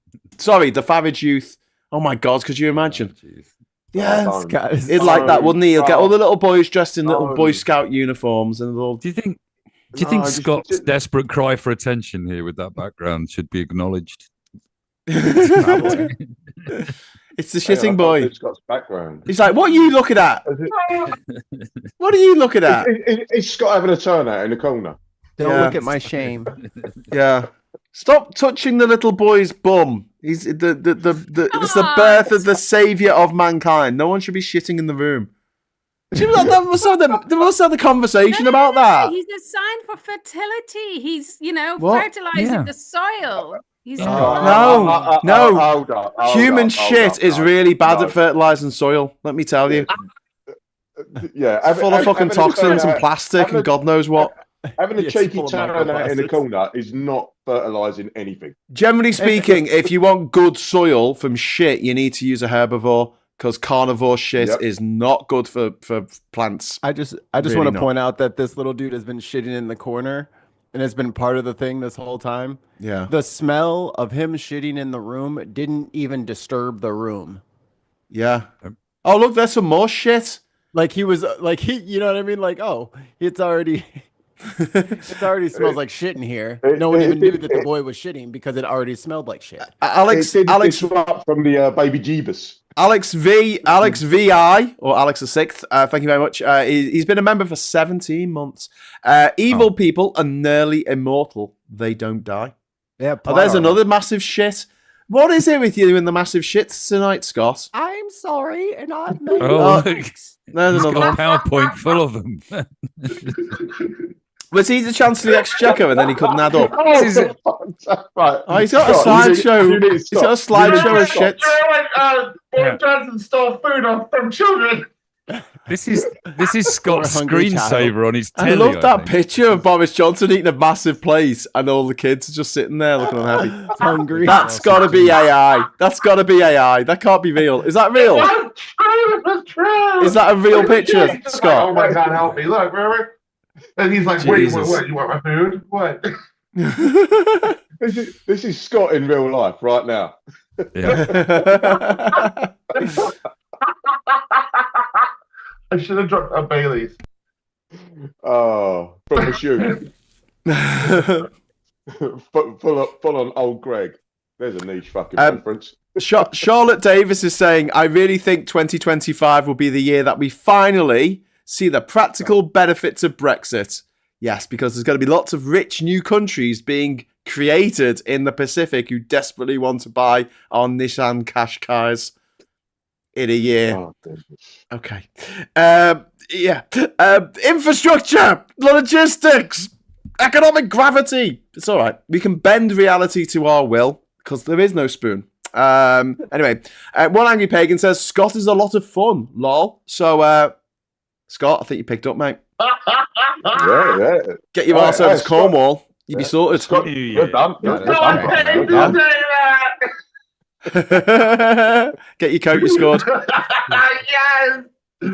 Yes. Hey guys, I think have you spoken about the Nigel Farage and Kenny Badnock rift that's going on right now? No, but you can tell us more about it because it is quite funny. We haven't mentioned it on this show. Nigel wants to sue Kenny Badnock because Kenny Badnock said that Nigel's declaration of having more members of Reform than the Conservative Party have members was not true. Member. Hard butthead.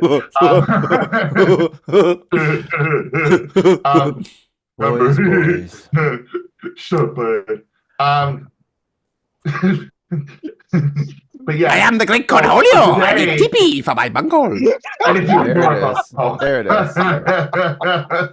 it is. I knew it was coming. There it is. Are you threatening me? Can't watch that without laughing. I cannot. I knew it was going to happen. I just didn't know who it was going to be. Do you know what though? I mean, I just because this is happening over in the US at the moment. It's happening in the UK. I just love watching the right rip themselves apart. Beat themselves up, yeah. And that's what the right have been watching the left do it for a long time. Yes. So it's actually quite nice to see it reverse. No, you've failed all purity tests. Fucking Cenk Uygur is embarrassing himself right now over in America. Cenk Uygur, the main, the founder of the Young Turks.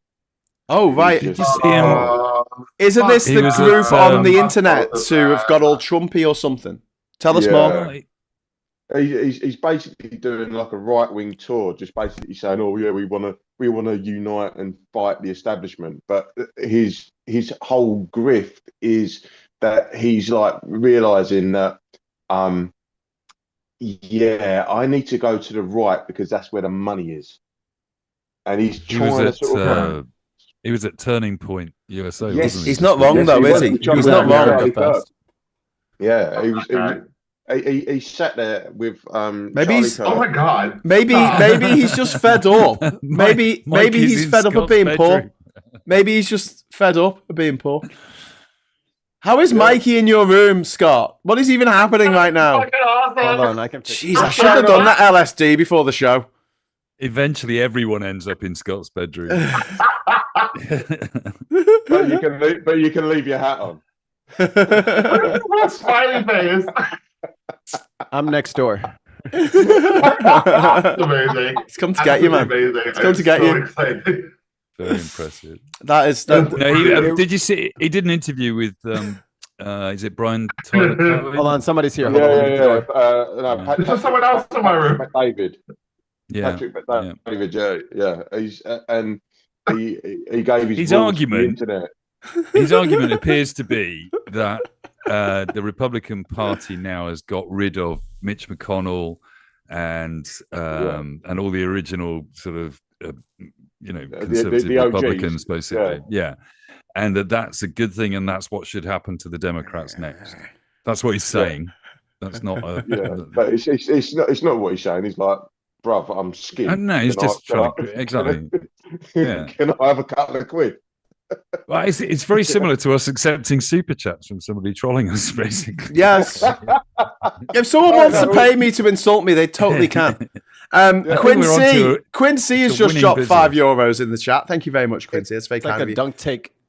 Any word yet on a full unredacted report from MI6 on the foreign money funding Brexit and the DUP? Yet now that Labour is in charge, and I don't think they're going to do it. I really don't think they're going to do it. No chances of Keir Starmer mentioning the word Brexit in the next 18 months, 0. I will not. The hate that dare not speak its name. Yeah. Yeah, yeah, it is. It is. Brexit to Keir Starmer is Voldemort. That's it. Yeah. He will not. It is. It is. It is like it will not be named. He's really trying to stay If away you say from the it. word Brexit, it'll turn up and fuck your life. Yeah, I think it's shameful. I think it's shameful. He's supposed to be the leader of the country. He's supposed to recognize that when there are problems. We have to stop lying to people and telling them there's no problems and everything's great, because it's not. Hang on, Scott. Sorry, I've got part of it. You might enjoy this. I've got to push back on that. They're not saying things are great. Every time they stand up, they just tell us how terrible everything is. 22 billion black hole. Yeah, they go on about big black holes. Yeah.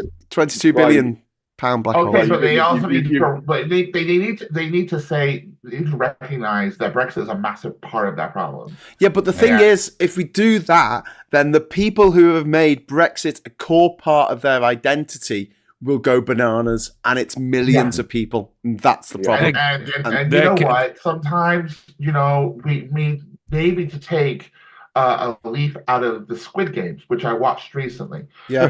And possibly eliminate. Welcome to the future.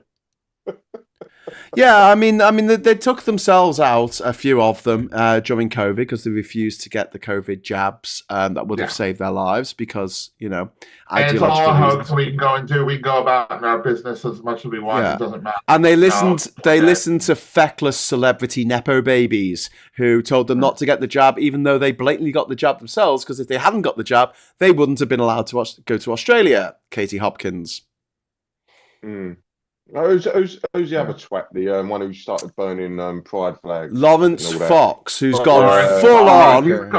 He's gone full Islamophobic this week. He's actually had a pop at the Reform Party for having a Muslim as their treasurer, I think, or someone who works in the Refuck Party. And he actually called them. He actually called all Muslims, what was it, the religion of death? He called it the death cult or something like that, which is incredibly offensive. That's quite a common Islamophobic trope, isn't it? Yes. Well, I mean, he is a common Islamophobic trope. I think he's said that before as well. He's a fucking scumbag. But the thing is, Scott, if you or I said that, we would get a knock on the door, the busies would turn up and be like, hate crime, off to the cells with you, right? Because he's rich, because he went to fucking Harrow, because his mummy and daddy had lots of money. He just spat out his mum's fudge into a pile of cash. He can get away with everything. And it pisses me off. And then they go on about two-tier justice. Is that actually how the rich do childbirth? Yes. I just want to translate to Mikey. Busies in Scouse is police. The busies, the popo, the fuzz. I just wait for the transcript of the show to come out, and then I read it after. The Rosas. Because you guys don't speak English. The Bobbies. Well, don't make me say it. Don't make me say it. Bro. We invented the language. We invented it. We invented English. Exactly. The fucking more You notice the people that say that the most can't even spell the word English. I think that's a challenge. Let's see what you got. It's with a capital I, Scott, and we all know that. English, bro. Yeah, and then it's some accessed with a bruv. Yeah. Yeah. You have to use the word bruv properly. It's English, bruv. English, bruv, isn't it? Not British. It's English. Scott, you just want to cuddle, didn't you? I've been surrounded by these people for 30 years. I live on an estate. Scott, we haven't kidnapped you. You can go home. It's okay. We can pop you back on the boat from Candy Island. You're all right, thanks.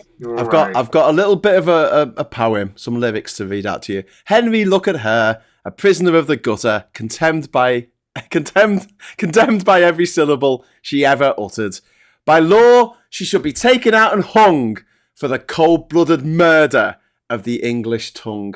That's from Why Can't the English Speak English? From My Fair Lady. I thought that would be the Smiths or something. No, it was My Fair Lady. Oh, Jesus. Here's some same... She should be put to death for not speaking right, like what I do.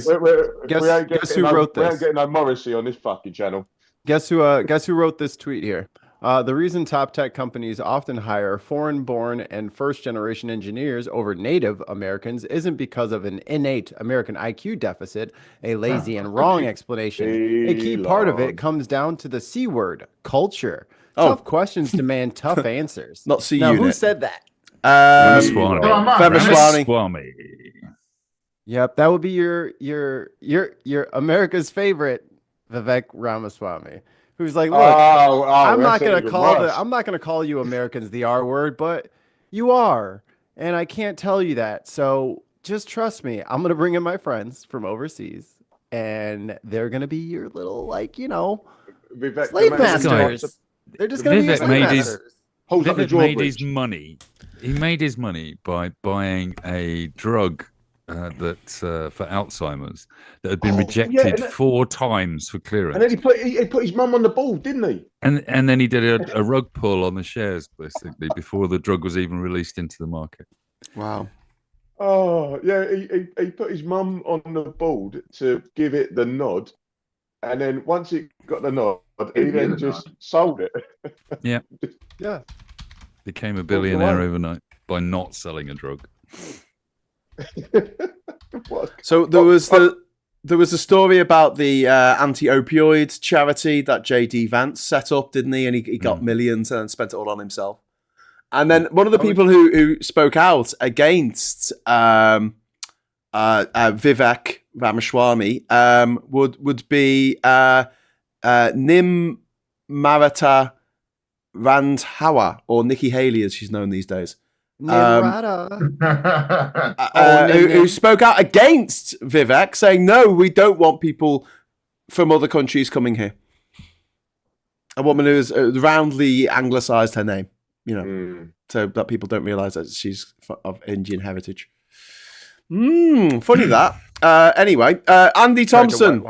Andy Thompson! Thank you very much for the super chat, my friend. It's very kind of you. I've heard most of the English language is from Celtic, French, Latin, Saxon, and Scandinavian discuss. Yeah, we nick anything. It is. German as well. We're a Germanic language. Oh yeah, absolutely. It's the bastard child of German and French with a few. It's a bit like a rich fruit cake. I mean, this is quite topical. It's a bit like a Christmas cake, with some Latin nuts and Germanic bits and pieces of fruit.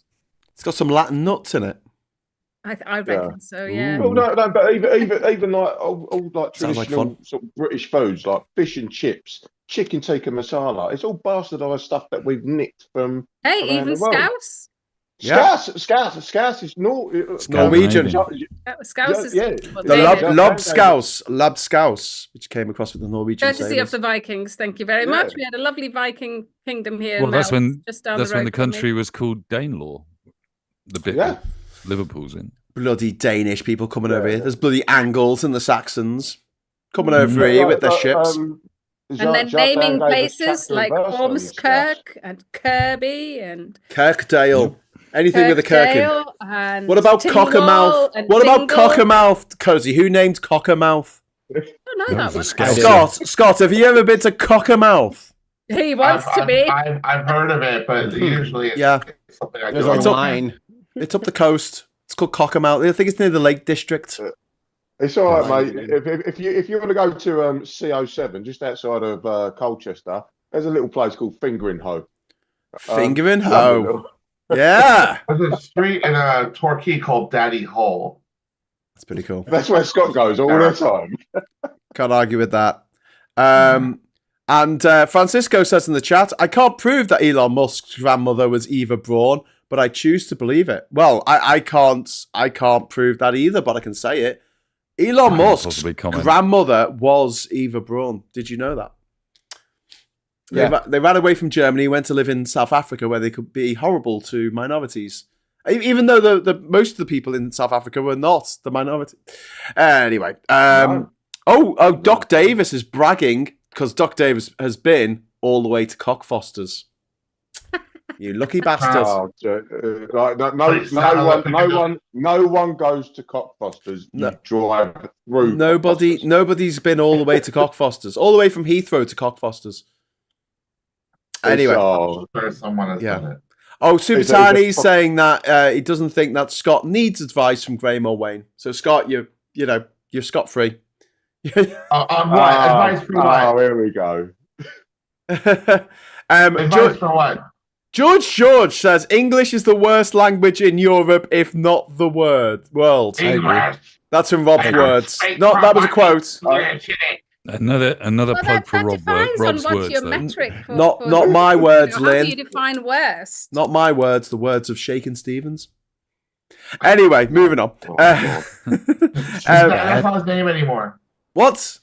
There's arguments going in the chat about whether the universe is infinite or not. It's not. Of course it is. We don't know. This is getting deep.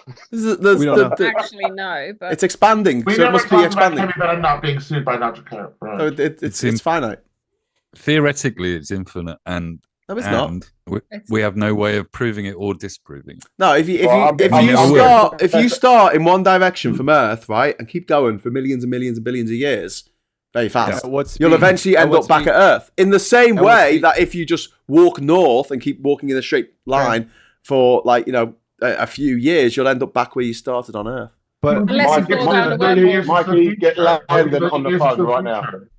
But Graham, if I travel at the speed of light, if I travel at the speed of light, I don't experience time. So so I will hit the edge, and then what happens? No, you won't hit the edge, and you can't travel at the speed of light. You can't travel at the speed of light. No, but it's a hypothetical, so I get to you can't. My own you just can't. Okay, you just travel fairly fast. You travel at least 17 miles an hour for billions of years. You'll eventually come back to Earth because the universe is curved like the surface of the planet, just in 4 dimensions, not 3. But the universe is expanding and accelerating its expansion. Yes. What's it expanding into? You'll never ever get back to Earth. What do you mean nothing? Nothing. It doesn't need to because it's in 4 dimensions. It's taking the fabric of space with it. How do you know? It's stretching everything. It's stretching everything. Oh, well, how can you test that? There is with lasers, with motherfucking lasers. No, you can do anything with lasers. Mike is quite right. You can't know what it's expanding into. It's not expanding into anything. Fun. It's just expanding. You don't know that it's not anything there. It could easily be expanding into other universes. Yeah, it could be like bubbles in a bubble bath and other dimensions. But then we'll be able to get information. We'll be able to get some information from those other universes, and we can't theoretically. But we'll never be able to prove it because the observable universe is the bit that we can see back in time because of the speed of light. Yes, and as the universe is expanding, eventually in 50 or 60 billion years, people won't be able to see any of the universe because it will have expanded so much that light won't be able to get to them. There won't be people to see it. That's going to be a bit shit, isn't it? It's a theoretical. There won't be people. The night sky will be dark. There won't be an Earth in 50 billion years either. Yeah, I wouldn't give us 50 years over here. Yeah, I was going to say. But bear in mind, we'll all be living on Mars and Elon Musk's new colony. We're currently observing the death of stars that happened billions of years ago. Yes, because that's how long it's taken the light to get here. Lazy bastard! You wait for a bit of light to come along, and it takes 2 billion years. I'm sitting here checking my watch. Like, oh fucking hell, is that star gonna go?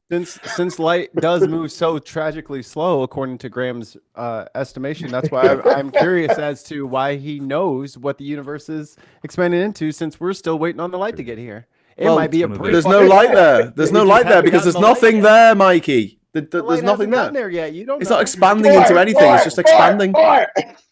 The problem is you are trapped in 3 dimensions in the way you think about things. You're thinking like of a balloon expanding in a room, and it's not like that. Outside of everything, but you've forgotten 4-dimensional on your face. It takes space-time with it. It takes space-time with it. Time is stretching as well as space. Exactly. Right. Yeah. Right. But so you there you need go. time to experience things, correct? Only if you can separate yourself from the universe's expansion, which you can't. Unless you build a warp bubble. Yes. Which is theoretically. A little bubble. Anyway, Quincy, thank you very much for the super chat. Anyway, welcome to the Science Social on a Friday night. You round universes. You round universes at it again, says Quincy, but you silly round universes. And One Angry Pagan, £2 super chat. Ich sprechen English, pu Eng is a Germanic tongue. Thanks very much. what I can't speak that language. I'm sorry. And Soll ich dir aushelfen, mein lieber Graham? yes. There you go. There you go. Thank you. That's why we pay you the big money. Okay, so you speak really good German. That's great. Yeah. I wonder why. Can you write something in Scouse so I can read that? You probably took it in class. Yeah, fair enough. Yeah. Not Anyway, like Americans who are just lazy and. We need Neil deGrasse Tyson on here. No, we don't. We just need us to pay attention. Country's as big as a continent. Controversial opinion, maybe, Mikey. I'm not sure if this plays out in America. I love science. I love science communicators. Neil deGrasse Tyson slightly worries me. Why? Because I think there might be a Jimmy Savile story kicking around. And I'm going to say no more. I just get vibes. I just get vibes. Well, the thing is, he wouldn't play certain games with certain people, and he refuses to do anything socially until he's retired. So when you don't give people an answer that they want for a clickbait, and he says, I don't want to answer that, I think it's clickbait, they say, okay, I'll make up my own determination from then. Okay. He's a family man with several kids. I have never heard anyone breathe a word of it. They tried to do like a thing like, oh, he's friends with Lawrence Krauss and da-da-da. And it's like, they looked and found nothing. The dude goes to work every day. Him and Chuck Nice are together 37 hours a day making Star Talk. So yeah. They looked and they couldn't find anything. There's just something, and I'm not at all accusing of anything. Dude, this I just have a funny feeling about his ego that worries me. He's pretty. You think he's egotistical? Yeah. I think you're just kind of getting the bad read on the. I think you're coming into the. It could be. I watch a lot of his stuff, and I really want to. I like it. I like a lot of what they do on it. But I honestly, there's just something makes me feel slightly weirdly uncomfortable. I could be entirely wrong, and I'm sure I am, and I hope I am. Just to go back to what my terrible pronunciation of that was, apparently according to One Angry Pagan, Graham, that was Old English. I've just had horrible flashbacks to when I was a kid doing the Canterbury Tales in English, and I had to stand up in front of the class and try and read this fucking thing, and I just made it. But it's not English; it's Middle High English. English. Nichther was a worthy man. His horse was twat, but it's not gay. Yeah, it was like. Speaking of Old English, there's an actual geezer, another LBC listener from Basildon. Yeah, who is trying to outdo me on rounds of applause? Who is an actual like Old English sort of like a savant. That's his thing. Yeah, I got a friend who studied at university. Brilliant. Yeah, no, he's amazing. It's a thing. Oh, how far back? No, he's like going back to sort of like the 1500s. That sort of. Yeah, Beowulf, that sort of thing. Yeah, he's absolutely brilliant. He's the classics. So when I get my cheeky little rounds of applause on Mystery Hour, it's normally because of some shit I've read, and he's actually a scholar of Old English. Old English, that's cool. That's cool. So you're a fraud, Wayne. It's kind of useless, but it's cool. I mean, it's dead. No, I'm not a fraud. I'm a study. I'm a study. He's a poser. He just buys a T-shirt. He doesn't even listen to Nirvana. I just walk in there like George, thank you very much for the £5 super chat. I now understand that being an English speaker, dyslexia, ADHD, multi-neurodivergent, has screwed my ability to learn other languages. Yes, and here's the thing, right? Your ability to speak someone else's language has to be better than their ability for them to speak English.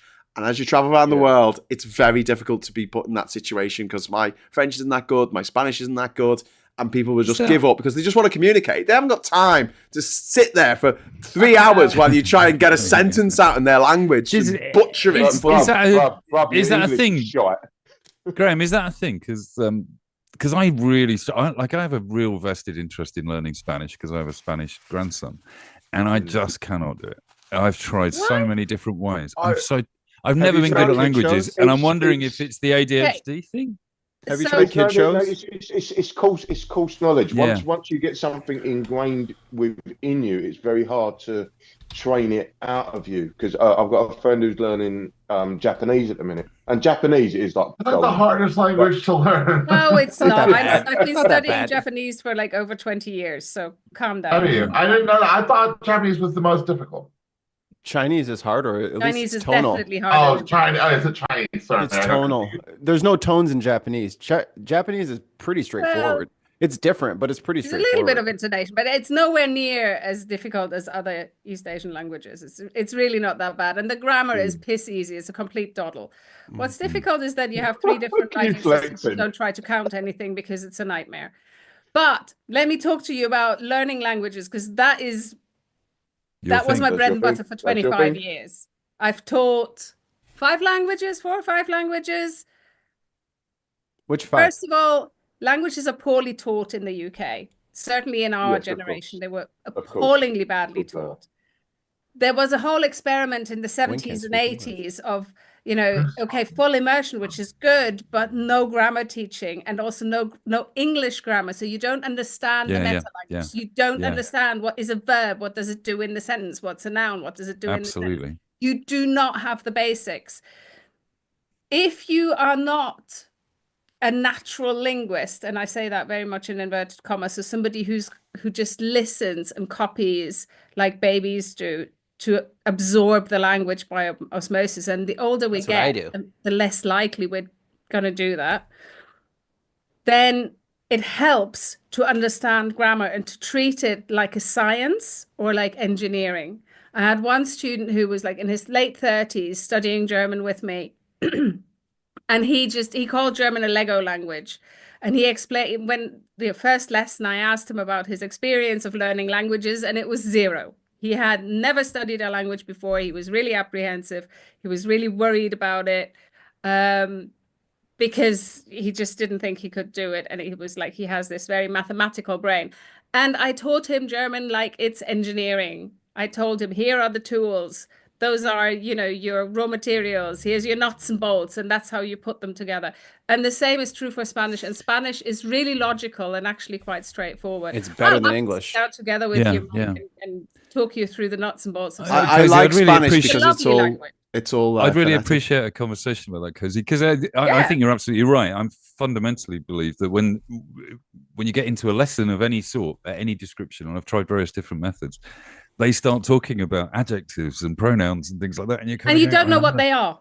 I'm not entirely certain I know what those things are. Basically. Yeah, you need to learn the basics. Because we were never taught it. The meta language. You need to learn what are my tools. You need to know. If I learn English properly, what's a spanner? You weren't taught what an adjective is in school. No. Not in the UK. Not in the 70s and 80s. So the English language wasn't taught as a language. It just wasn't. No, it was just expected. So I taught most of my pupils English as a native speakers. So we did English language lessons. Yeah. But you did most they were about literature. writing poetry and stuff, basically. No, that was you weren't not taught English what a lit. noun is, what an adjective is, Syntax. what a pronoun is, all those things. You weren't taught any of that. Listen, I was taught that. Maybe I went to a different school, but I was actually Scott, but you went to a grammar school, Graham. They know everything. So the clues in its name. Yeah, they act like they're better than us. Scott. When I started at university, my very first ever ancient Greek lesson, there were about 12 of us. So this is in 1991. There were 12 of us sat around. Listen up, Scott. Ancient Greeks. You'll like this bit.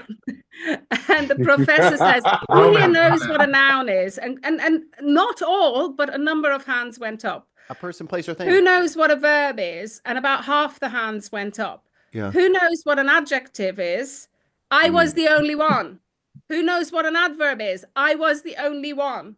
Yeah. None of the others in my class knew what that makes sense. They knew nouns and verbs. Crazy. And that was. Yeah. And it feels to me, I mean, are you taught in German or even in America, are you taught that by rote, like times tables? The basics of maths are taught. Absolutely, you have to, because you cannot get to grips with the German language if you don't get to grips with the grammar. Cozy, you have just given me a late Christmas gift.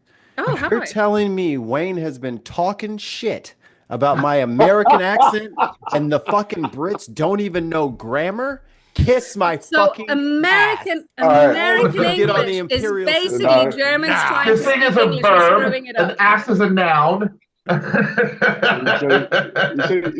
Mikey, the difference is I can be as eloquent and well spoken as I like, and I understand the language, and it's because I'm self-taught in that sense. That weren't coming from the British educational system. That's why y'all got 30 accents. Y'all don't know. Y'all don't have one unified lesson on how to speak. That's why y'all crazy. And you just said y'all. Americans have different accents. I've just got to throw this in here. My kids did get a decent grounding in English grammar in primary school, so things have changed. Yeah, no, it's changed now. And sadly, I think it's currently down to Michael Gove, isn't it? Didn't he change the way that? Well, it was National Curriculum 2014, but it was already before that. So it was basically Blair's education. It's the drugs. But I mean, you're right, Cozy, about people. There were people out there who have a natural aptitude for that. In the same way, there are people who are naturally they just remember random facts and they're fucking brilliant at quizzes, for instance. And some people just can't do it. They just don't. That's the irony, because my eldest son, everybody can learn to be reasonable at pretty much anything. Mike, can I give a suggestion? Find a really good, like a song that you really like that's completely in Spanish. Don't worry about what the lyrics are, but just find a song that you like listening to and throw it in your playlist, and then eventually Feliz Navidad. I mean, it's kind of like one of those immersion ways of just kind of getting the cadence of the language together. And pop culture, like for us, like our favorite days in Spanish class was like watching like Sesame Street. Like when they would have like a Spanish episode or something, and we would watch that because you need to hear how it sounds so that you can take the formula that Cozy's talking about and learn how the formula actually fits on the page. I just like I should listen to German because I know Ramstein lyrics. I often equate it with music because I know people who can hear a song on the radio and then just play it on the piano or play it on the guitar, and I don't know how to do it. For me, that's witchcraft.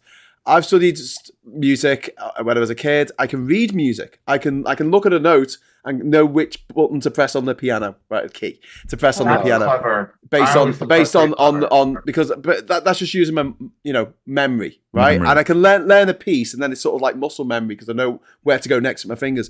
But I'm not musical, and it's always going to be a bit shitter than someone who has had no grounding, no technical grounding, that and can just turn up and play a tune on the piano that they've heard on the radio. And I just think people's brains are different, and we have aptitudes of different things, and it's why I don't. Wayne's brain. Apart from English and French, apart from English and maths, I don't think there should be compulsory GCSEs.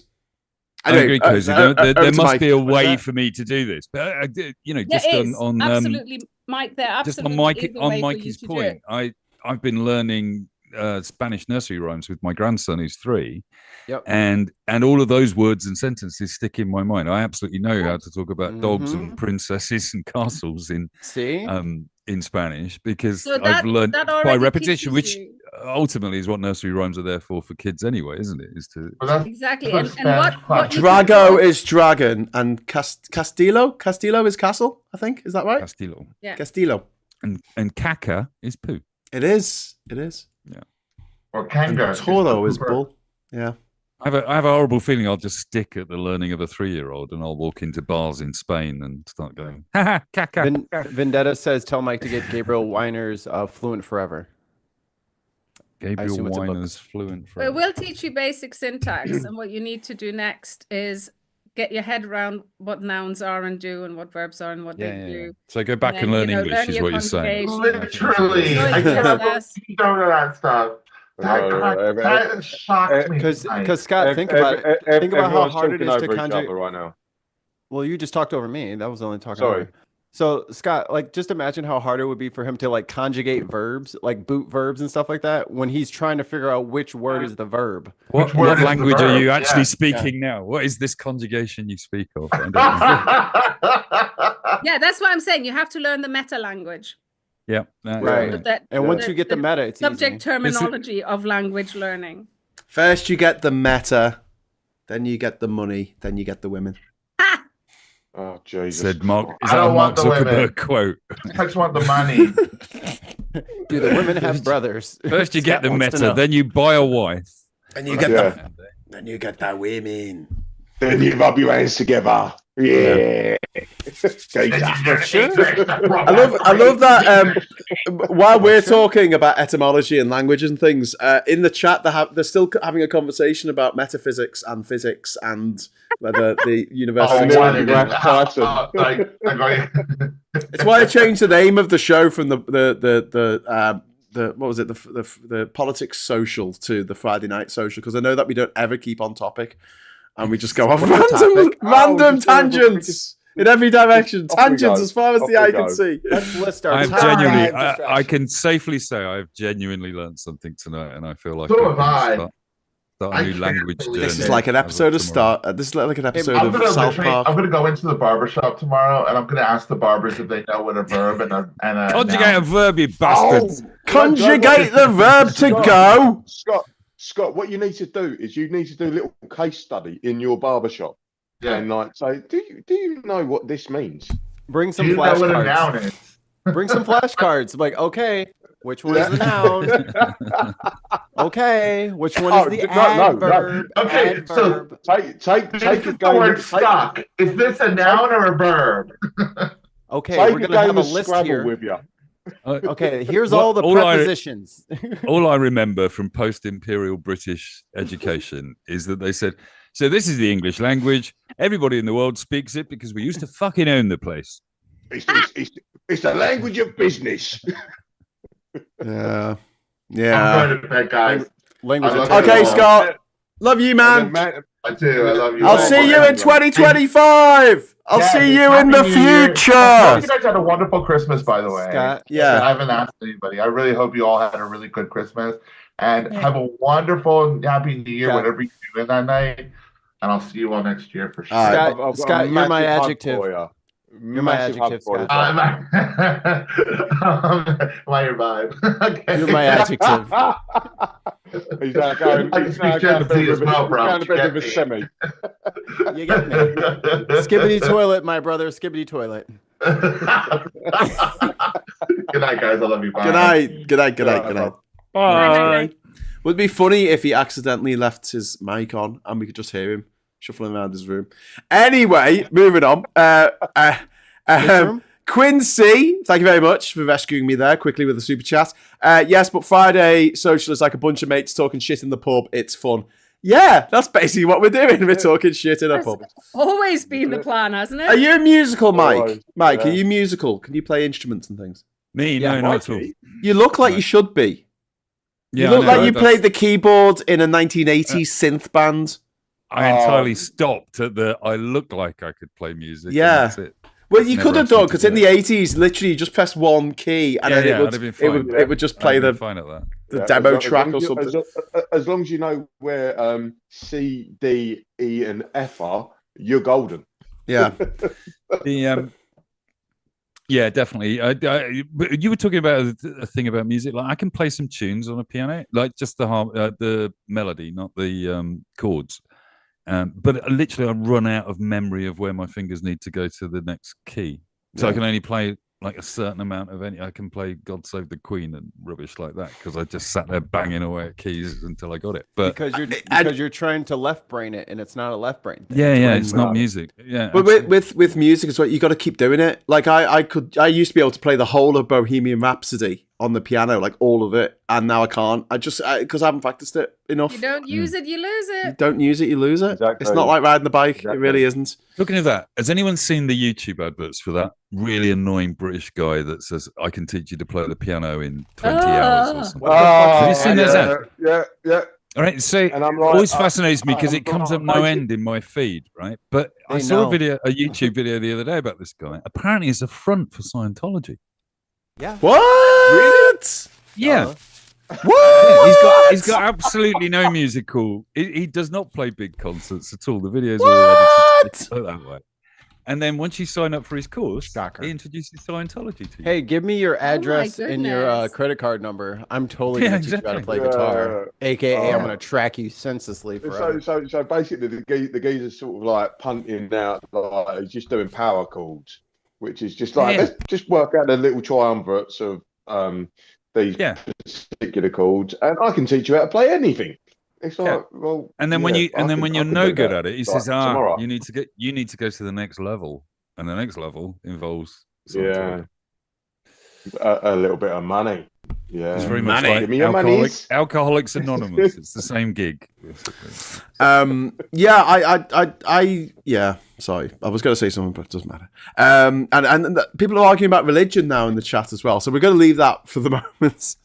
Hope everyone had a good festive Yuletide. What have we done? I don't know. We've broken everything.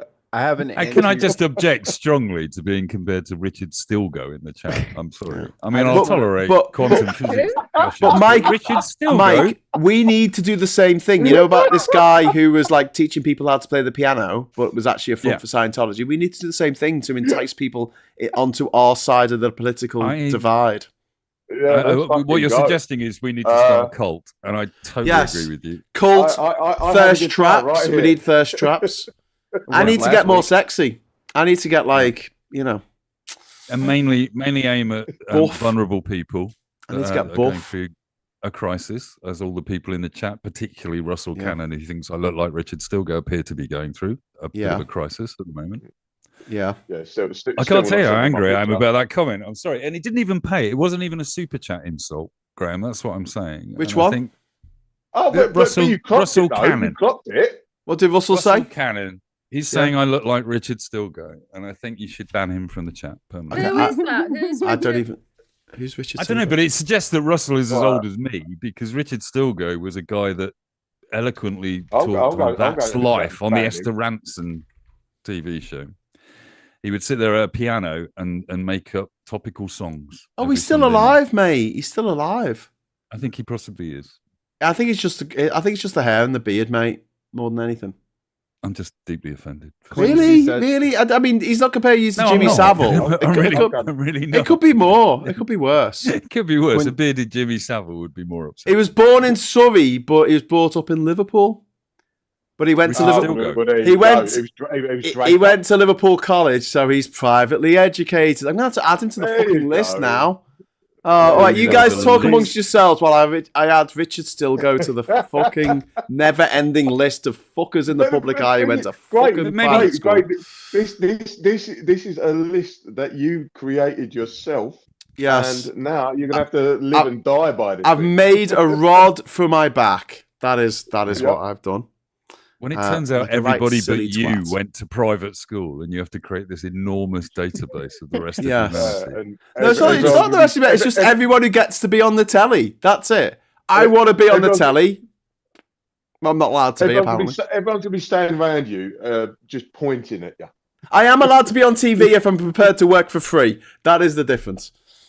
I think I'm going to leave Russell's Richard Stilgo thing. What I should do every Friday night is come in, play the piano, and make up a topical song about Elon Musk. That would be quite funny. And Russell will super chat us every week. That would be absolutely hilarious. If you like, especially as I can't play the piano or sing. Mike comes up with like no. It'll get better. You have to go full like synth like rack system. So you've got like keyboards everywhere. I'll just get Mikey. Mikey plays the music for me. I'll just sit here and mine. I'll send you some MP3s. You just play it on a speaker. Play it on a Bluetooth speaker and just don't even plug in the piano. Just go nuts. Russell turns out to be exactly my age, and I'm going to let him off because probably we were about 10 when we watched Richard Stilgo and thought he was hilarious. So just have a guess at what number Richard Stilgo is on my list. 22. 69. No, I just put him at the bottom. I mean, I don't mean where he is alphabetically. I just mean like what guess, number on the list is he? 420? No, way more than that. How many people are on the list in total? 157. Hang on. 157. How many people on the list altogether? That's lower. Right? I want to say that he is the like the 10th person I've added to the list, right? So what's the number on the list that I've added to? I've added to the bottom of the list. A list of your scale of. So you don't have to guess. You don't have to get. No, you don't have to guess alphabetically or whatever. Just how many names? How many names are now on the list? There you go. That's a question. Right. Oh, 832. it's over 1,000, isn't it? 800. No, more. We're guessing in the chat now. 1,000 not that long ago. More. Yeah, I thought you did. I would say 1,027. More. 2,300. No, not 2,000 yet. No, we're on. We're down. 1,173 household names. See? Wow. On the private school mafia list. Richard, Honestly, I've shown this to people who went to private school, and it just shuts them the fuck up because they've got no comeback to this. They're just like, okay, because when you say to them, listen, everyone you see on TV went to private school, they go, oh no, they didn't. Oh, that's bollocks. And I'm like, no, really. Here's the list, and here's the schools they went to. Yeah. God damn it, Mike. Oh wow, we've just got John C, who's just dropped some Greek into the chat. Cozy, can you see them? Can you see I'm not the chat? actually on. Okay, we'll describe the characters to you. Okay, the Thank you very first one much. looks like a house. Then a little V. On a screen share. Can you screen share? No, I can't because it'll be too small. But I'll I go in can the chat. I can go I'll to find the WhatsApp and I can share it on the WhatsApp. Just hold on, Graham. I'm with you. Stop this Just on wait. my phone, which is over there. There. Okay. Cozy, look in the chat. Right. Look in the chat for Zoom. I put it in there. It Oh, yeah, says that know could be on yourself. It says know yourself. Άντε πάλι τι θέλεις ρε εσύ. Πού είμαστε? It's a long ass word. It's Gnothi Safton. Yeah. There you go. You know what? Know thyself. Although what frustrates me the most was written above about the cave of the oracle at Delphi. What frustrates me the most as a native English speaker, it's not so much like, all of the freaking like irregular things that you have to just essentially memorize to speak English functionally. There's just a bunch of memorization of a bunch of things that make no sense whatsoever, which is fine. Whatever, that sucks. It's know thyself. It's not gamos. Sorry, I got gnosos. Gnosos is to know yourself. Yeah. The shitty part is English is like one of the slowest languages ever. So because we speak how many syllables per minute? Like we just speak slower. So then like if I want to learn Spanish and you try to let me click on the Spanish radio here. Let me listen to the news in Spanish. Then I'll like pick super up fast. It's like you're a turtle against a bunch of fucking hares and you can't understand. Go and hang out with my daughter-in-law's family, just chatting. That's why dubbing films from Japanese into English never fucking works because everyone's going to talk really fast to get all the words out in the sentence. Because like obviously I'll tell you how bad this is. Right? My grandson is 2.5 years old, and he sits and looks at me and sighs because I'm not allowed to speak Spanish to him because his mum says I want him to learn to speak English the way you speak, not shit Spanish like the way you speak it. So I have to communicate with him entirely in English. Fair enough. I'm trying to keep him entirely in English, and he just looks at me and he goes. And then he just says something really slowly in Spanish to me instead of in English. As if to say, oh, God, I've got another idiot in the room. Just let me drag him along. There's nothing like an eye roll from a 2.5-year-old to make you feel this big. A nightmare. Anyway, Mike, we've got a message here from Russell Cannon who's dropped £10 into the super chat form. Thank you very much, Russell. That's very kind of you. Much love to Mike. Richard Stilgo was someone I admired too for his beard and piano ability. I play by ear, not as good as Richard Stilgo, and can't sing and play, I guess, at the same time. But there you go. Yeah, that's there you go. Apparently, Richard Stilgo wrote stuff with Andrew Lloyd Webber, who flew over from who once he's on my list. He flew over once from New York to go and vote in the House of Lords to stop poor people getting any money. Yeah. Well, he was very busy because his little film did so poorly, Phantom of the Opera. He just had to make sure that there was enough money for everybody else. So he had to make the $1 billion off of that musical, and then trunts over to just make sure that everyone else starves. Actually, Andrew Lloyd Webber's not on my list. I just checked. Sorry, I don't think he went to private school. Well, he's going on there now. Graham has fecal matter, the sleeping chamber. I imagine Tim Rice also went to private school. I don't know. I'm looking at he was born at Westminster Hospital. Blah blah blah. Who do you think you are? One hungry pagan, Vashera. It doesn't actually say where he went. Oh, here we go. Lloyd Webber was a Queen's Scholar at Westminster School. He did go to private school. I'm going to add Andrew Lloyd Webber. There you go. Tim Rice went to Old Winkbury School. Winkbury School. I would like to bury my winkle. It's a given. That's really shit. That his name is not Andrew Parker Bowles is on there. Andrew Adonis, Andrew Castle, Andrew Garfield, Andrew Marr, Andrew Mitchell, Andrew Murray. Not that Andrew Murray, a different one. Andrew Neil. Graham. There's 1,173 names. I was just doing the Andrews, mate. I was just doing the Andrews. Don't read them all out. Andrew Castle needs a slap. Good question. Andrew Castle, you mean? You can't. There's no R in it, Wayne. We've been accused of being typical left violent people by saying things like that. Yeah. He's just one of them people. But we might get another super chat if we say it, so That's true. Yeah. No, he's just. Can we just all say thank you to Russell for the super chat though? Obviously, if I start identifying people that are offending me in the chat and shout at them, we get 10 quid. It's brilliant. It's another money making scheme for us. Hey Wayne, say something in the chat so I can dig you out. Right, so what should I put as Andrew Lloyd Webber's what should I put as his profession? I put composer, Tory He's a farmer, isn't he? Apparently he's got a massive cock. Yeah, he was on the Farmers March. What is even happening right now? How do you know that, Wayne? Was he on the it's one of them things that's just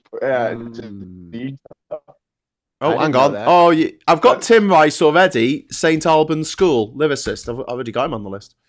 So welcome to the private school mafia list, Andrew Lloyd Webber. You are the 1,174th person on the list. Hey, Mike. Yeah. It's funny that we're talking about music and all this stuff. I have been writing a TED Talk because I feel like music is human speak. Mm-hmm. It is the one thing that kind of separates us from the beasts. Like the beasts do their own thing, and they actually kind of enjoy our music sometimes, and we like their music sometimes. But I think music in its purest form, like whether it's in like a concert hall or if it's just some dude busking with like an acoustic or whatever, even if you're just walking past as a human, even if it's in a different country or whatever, if it's different stuff, you connect with it. There's just something about music that is intrinsically part of us. I don't want to ruin your TED Talk, but I saw Neil deGrasse Tyson interviewing a guy who has a new paper out. Motherfucker. And the paper suggests that music is actually, it's a guy called Fitch, I think, that music is the proto-human language. You know, and the reason that we all something. The reason we all connect with it, with music from across the world, is that we can understand the emotions of music. And his theory is that we sang songs like, if you go to the river, there's some really nice fish. And that was our way of communicating with people. But if you go to the cave, there's a bear. Eat your whole goddamn fucking bloody kill you. No, it's rhythmic and like if Mikey will talk to this as well. When it comes to like certain chords, like a major chord, a minor chord, and a seventh chord. A seventh chord is always like a funny chord because it's like when you play it, it don't fit, but it's kind of like just a little sort of like a smiley chord, if you will. Whereas a minor, that it's a sad chord. A major, it's a happy, and so that all fits within what you're saying. Your narrative there. That works because music is that. I hear that's the food of love. And when you know it and you know how to. Oh, hello. Someone's asking where did Graham go? I'm still here. I was just checking. Patrick Stewart's not on the list. Someone's asking about that. He went to Merfield Secondary Modern School, so he's not on. Even if he was, you better not put him on that list. He's quite He's quite a common Yorkshire I would lad. fucking pay Wayne to fuck you up if you fucking. He's a put proper Patrick Yorkshire Stewart on boy, the isn't list. he? Yeah. I'm like, Wayne, deal with his ass. The Scouser bleeds tonight. No one says shit about my captain like that. I'm locked and loaded. My captain. Hey, Wayne, set elbows to stun. Go fucking clean his clock. Straighten that motherfucker out. Don't let him talk about Captain Picard like that. No, there is. Him and like you. David Attenborough. David Attenborough went to a normal school as well. National hero. How old is he? He's got to be in his 90s, right? No, he's 98, eternal. I think. He's eternal. He's 98 now. He was the same age as the Queen. Yeah, he's 98 years old. Holy He was born in 1926, same as the Queen, who's now dead. And he got to be 98 by not taking any vaccines and by drinking raw milk every day. Yes, obviously, when he went to all these places where there's lots of terrible things like dengue fever, he didn't get any. Just drink the water right out the river. And You'll be fine. And seeing all of the animals.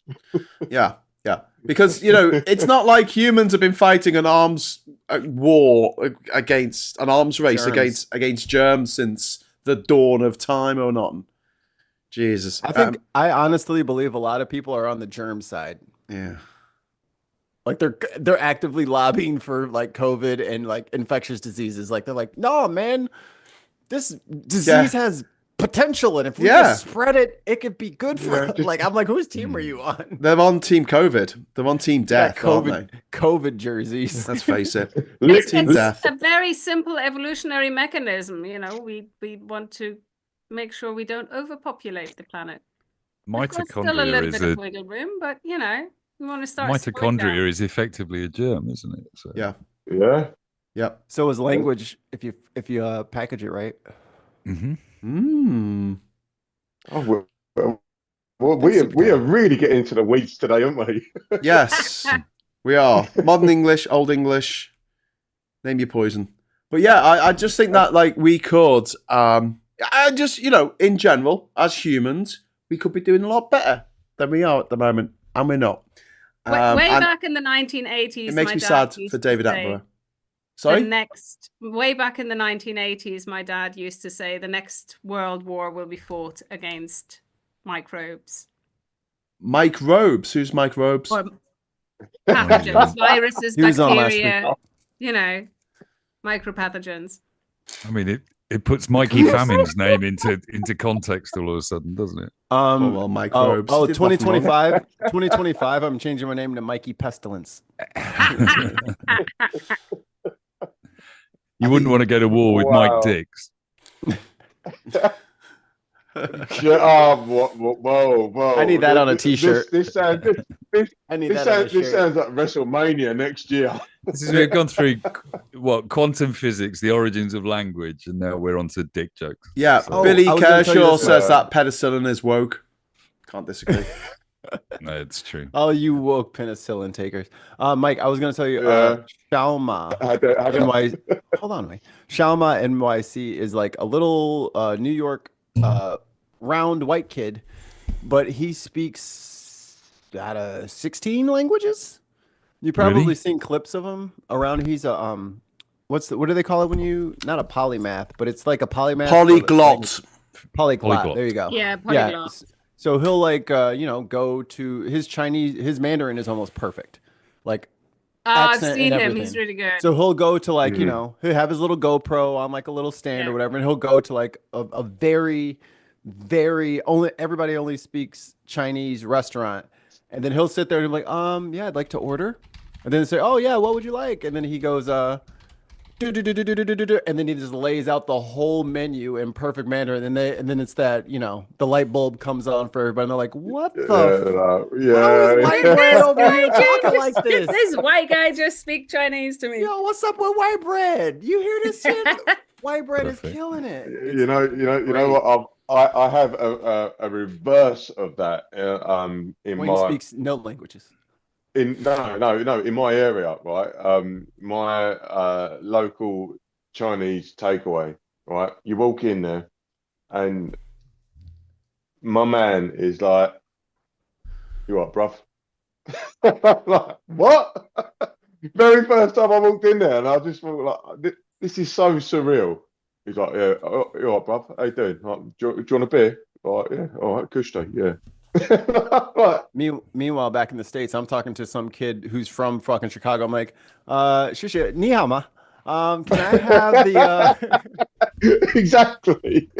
I'm over here trying to speak I'm over here trying to speak Mandarin to fucking kids who, like, grew up on fucking Facebook and Twitter. Like, I don't speak that, dude. What are you trying to say? That is. I'm like, where is your uncle? Thank you. There's my guy. Fuck, I'm trying to practice my language, and you over here speaking English with me, dumbass. Like, my man's sitting there going, "Oh, you say that silly." I'm trying not to swear. You say that absolute.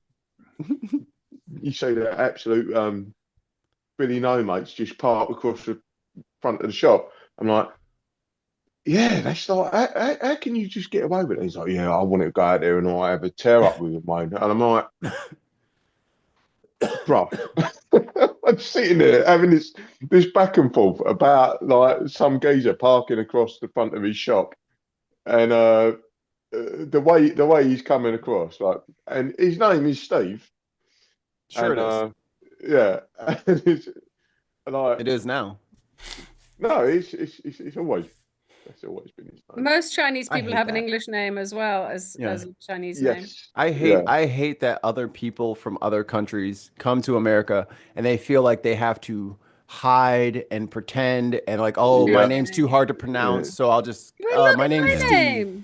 You know what I mean? Like, I hate that people have to, like, it's very denigrating, and if you're, like, not part of a minority group, you may not see it like that, but it's very, like, for me, it feels very offensive. And it very, is, but by the crazy. same token, I don't want people to make my ears bleed. Yeah. So just call me Cozy, as in nice and cuddly, and I prefer that than people butchering my name. It sucks, but I mean, it's no. Are we all pronouncing your name wrong? Video about this, don't change your name, be authentic, don't don't adapt or don't feel forced into accommodating others. Yeah. But by the same token, if the choice is having my ears bleeding, are we all pronouncing your name wrong? No, you're calling me Cozy, aren't you? Yeah. But my full name is Cosima. Cosima. Okay. Now, Mike, your Spanish experience is coming through because you did really well there. Did I? The only thing I ever learned about languages from a friend that speaks a few was that he learns languages by copying gestures and then making noises to those gestures. So you go to Spain. That's what I did. That's what I did. That's what I did when I was traveling around the world. When you're learning the gestures, like in Bulgarian, this is yes. Yeah. Hardest thing to get your head around. My friend Diana would always say, "Don't look at my head. Listen to the words." Because she'll go that, and I'm like, "What do you mean no? Again?" Yeah. We got another super chat in from John, by the way. Thank you very much for the super chat, John. John's back. John says, "I will stand in 2029. You will vote for me." I sure will, mate. You just keep giving me super chats. I'll vote for anyone. Totally. I'm trying to. I'm a cheap date. You'll be quite wealthy by then, Graham. I know. Yeah, exactly. Again, John, my PayPal is open and willing to accept. So I'm just trying to find. I just want to see more of John's content, but I keep going to his profile and there's nothing there. Yeah. Oh well, never mind. George, thank you very much for the £2 super chat. Rob Words, the weirdest things about English. That's Rob Words keeps getting a lot of plugs from this channel. I think Rob Words should sponsor this channel. I think he should. Yeah. We give him a lot of credit, but I do love his channel. The weirdest things about English. Oh my God, where do we start? Silent letters in the English language is the biggest anathema to me. It's just. We invented you. We invented you. We invented you. Yeah, well, you invented the silent letter too, twat. That's not necessarily true. The silent letters were put there by the Dutch. There you go. And you didn't stop them. Shut your filthy mouth. No. Shut your filthy mouth. There's two things I hate. A lot of them, according to Rob Woods, are related to the printing press and the fact that Thomas Caxton learned how to do printing in Holland, or the Netherlands as it was, and he came over here and he brought a load of Dutch printers, expert typesetters, and they just looked at English and went, well, they haven't got enough letters in here, so we'll add some from the Dutch spellings. Yeah, and then because there was only one apology there was only one printer at the time, they became the way that we spelt words. I have a ridiculous surname. Hughes makes no sense. It should be Hues. That's it, Hughes. It doesn't need the GH. He has literally 2 silent letters in the middle of it. And is it Hughes? Yeah, if I've always read it as Graham Hughes. I've been saying Hughes. Yeah. Yeah. But that's what people call me all over the world. If they read my name, they will pronounce it wrong because it's not pronounced as it's written. Even if they know English and know how to pronounce English letters, they'll get it wrong. But does it work the other way? Anyone that, because you naturally speak a foreign language to us, yeah? More than one. So when you look at English names in Germany, if you were a German speaker, would you have the same problem pronouncing some of the English names? So, I mean, first time I went to London, I was looking for Leicester Square. Leicester Road. Oh, Jesus. Yeah. Leicester understandable. And that was after years and years of studying English in school and learning the rules for how it's pronounced, learning the various diphthongs and, you know, I mean... There's a really good episode of Mad Men where they talk about all the different places in the UK. You know, vowels are R, E, E, O, U all over the world, except in English. But, yeah, we just have lots of irregulars. What? It depends what letters are next to it. And if we can be bothered saying it or not, and whether it's a Wednesday and it's raining. I think English is just a Tory plot to make everybody confused. It's because English is such a Heinz 57 of languages. But I think that's its strength. I think that's why it's a good language, because it means you've got so many synonyms to use for everything. Hang on to. That is true. The vocabulary. I mean, this is the beauty which of makes English. The language more fun.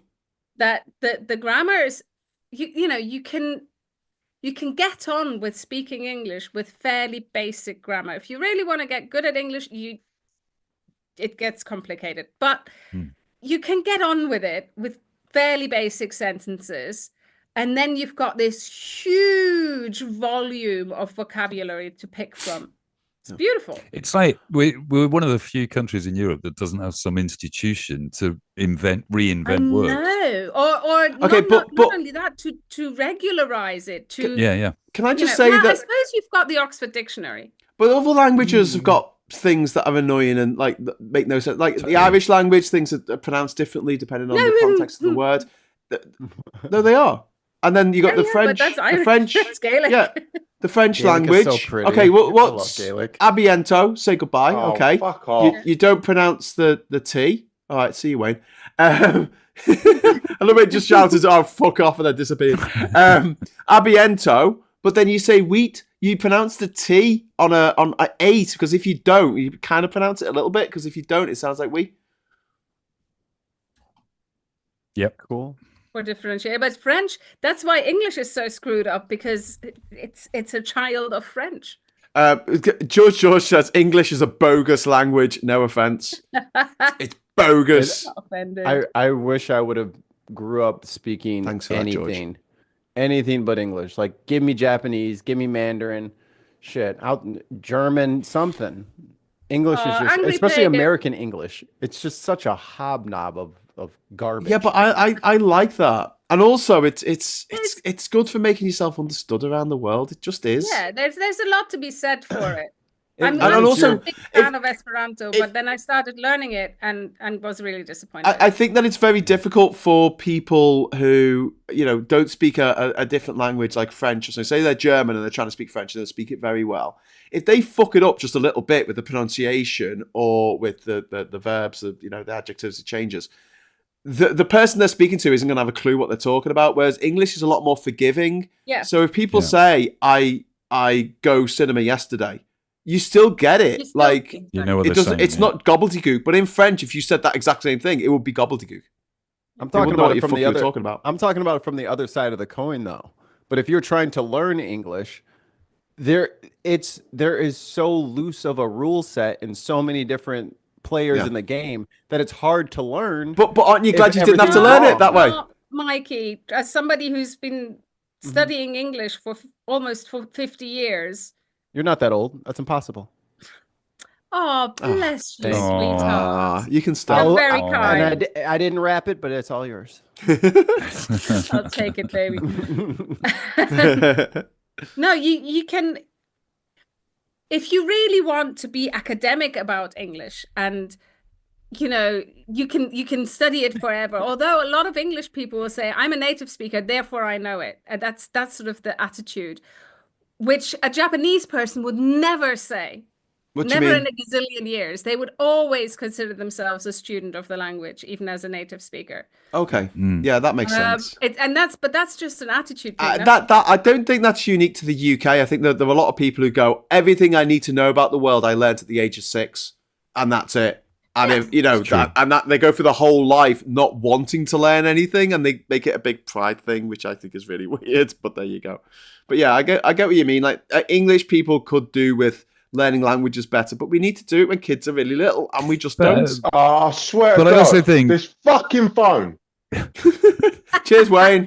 Hi, Wayne. It's live, Cheers, Wayne. Wayne. Bye, Wayne. See ya. Ernie Burns in the chat makes it.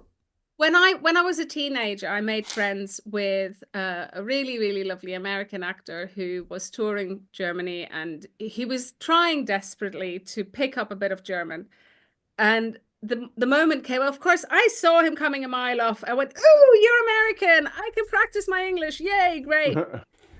And that was his experience wherever he went. And the moment came when he asked me, "Please stop speaking English with me. Please force me to speak German." And I suddenly realized that was really a massive thing for him.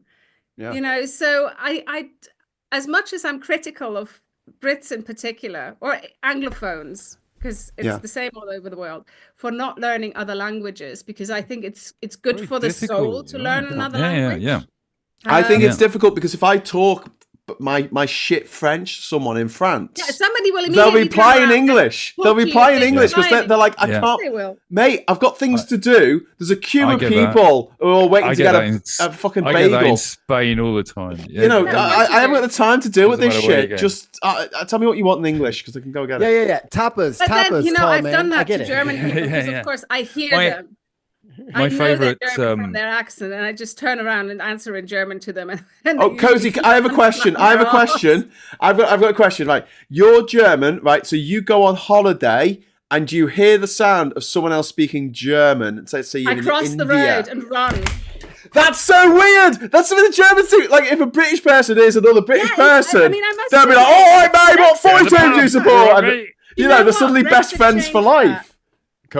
Cozy's sliding into the bush like Homer what is it? Simpson in the meme. Why did Germans pretend not to know each other when they're on holiday? That's my question for you. Because there are reasons we left.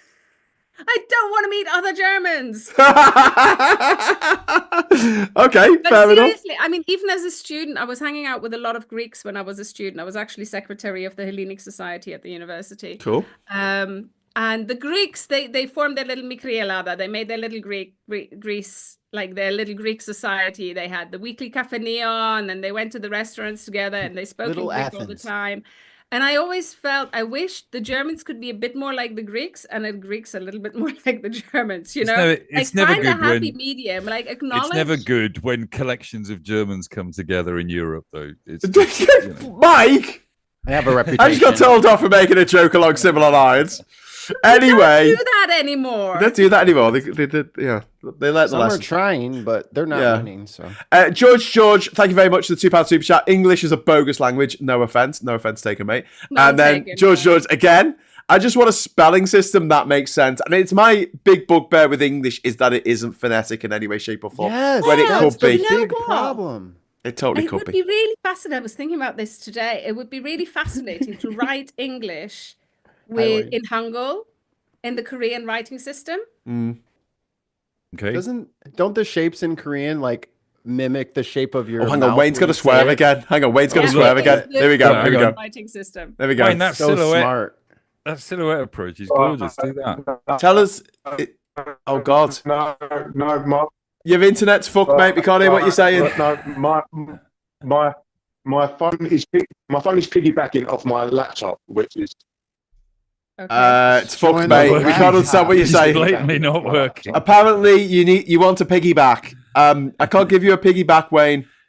I heard lap dance. Sort your internet out, mate. He wants a pig to give him a lap dance. A lap dance from a pig?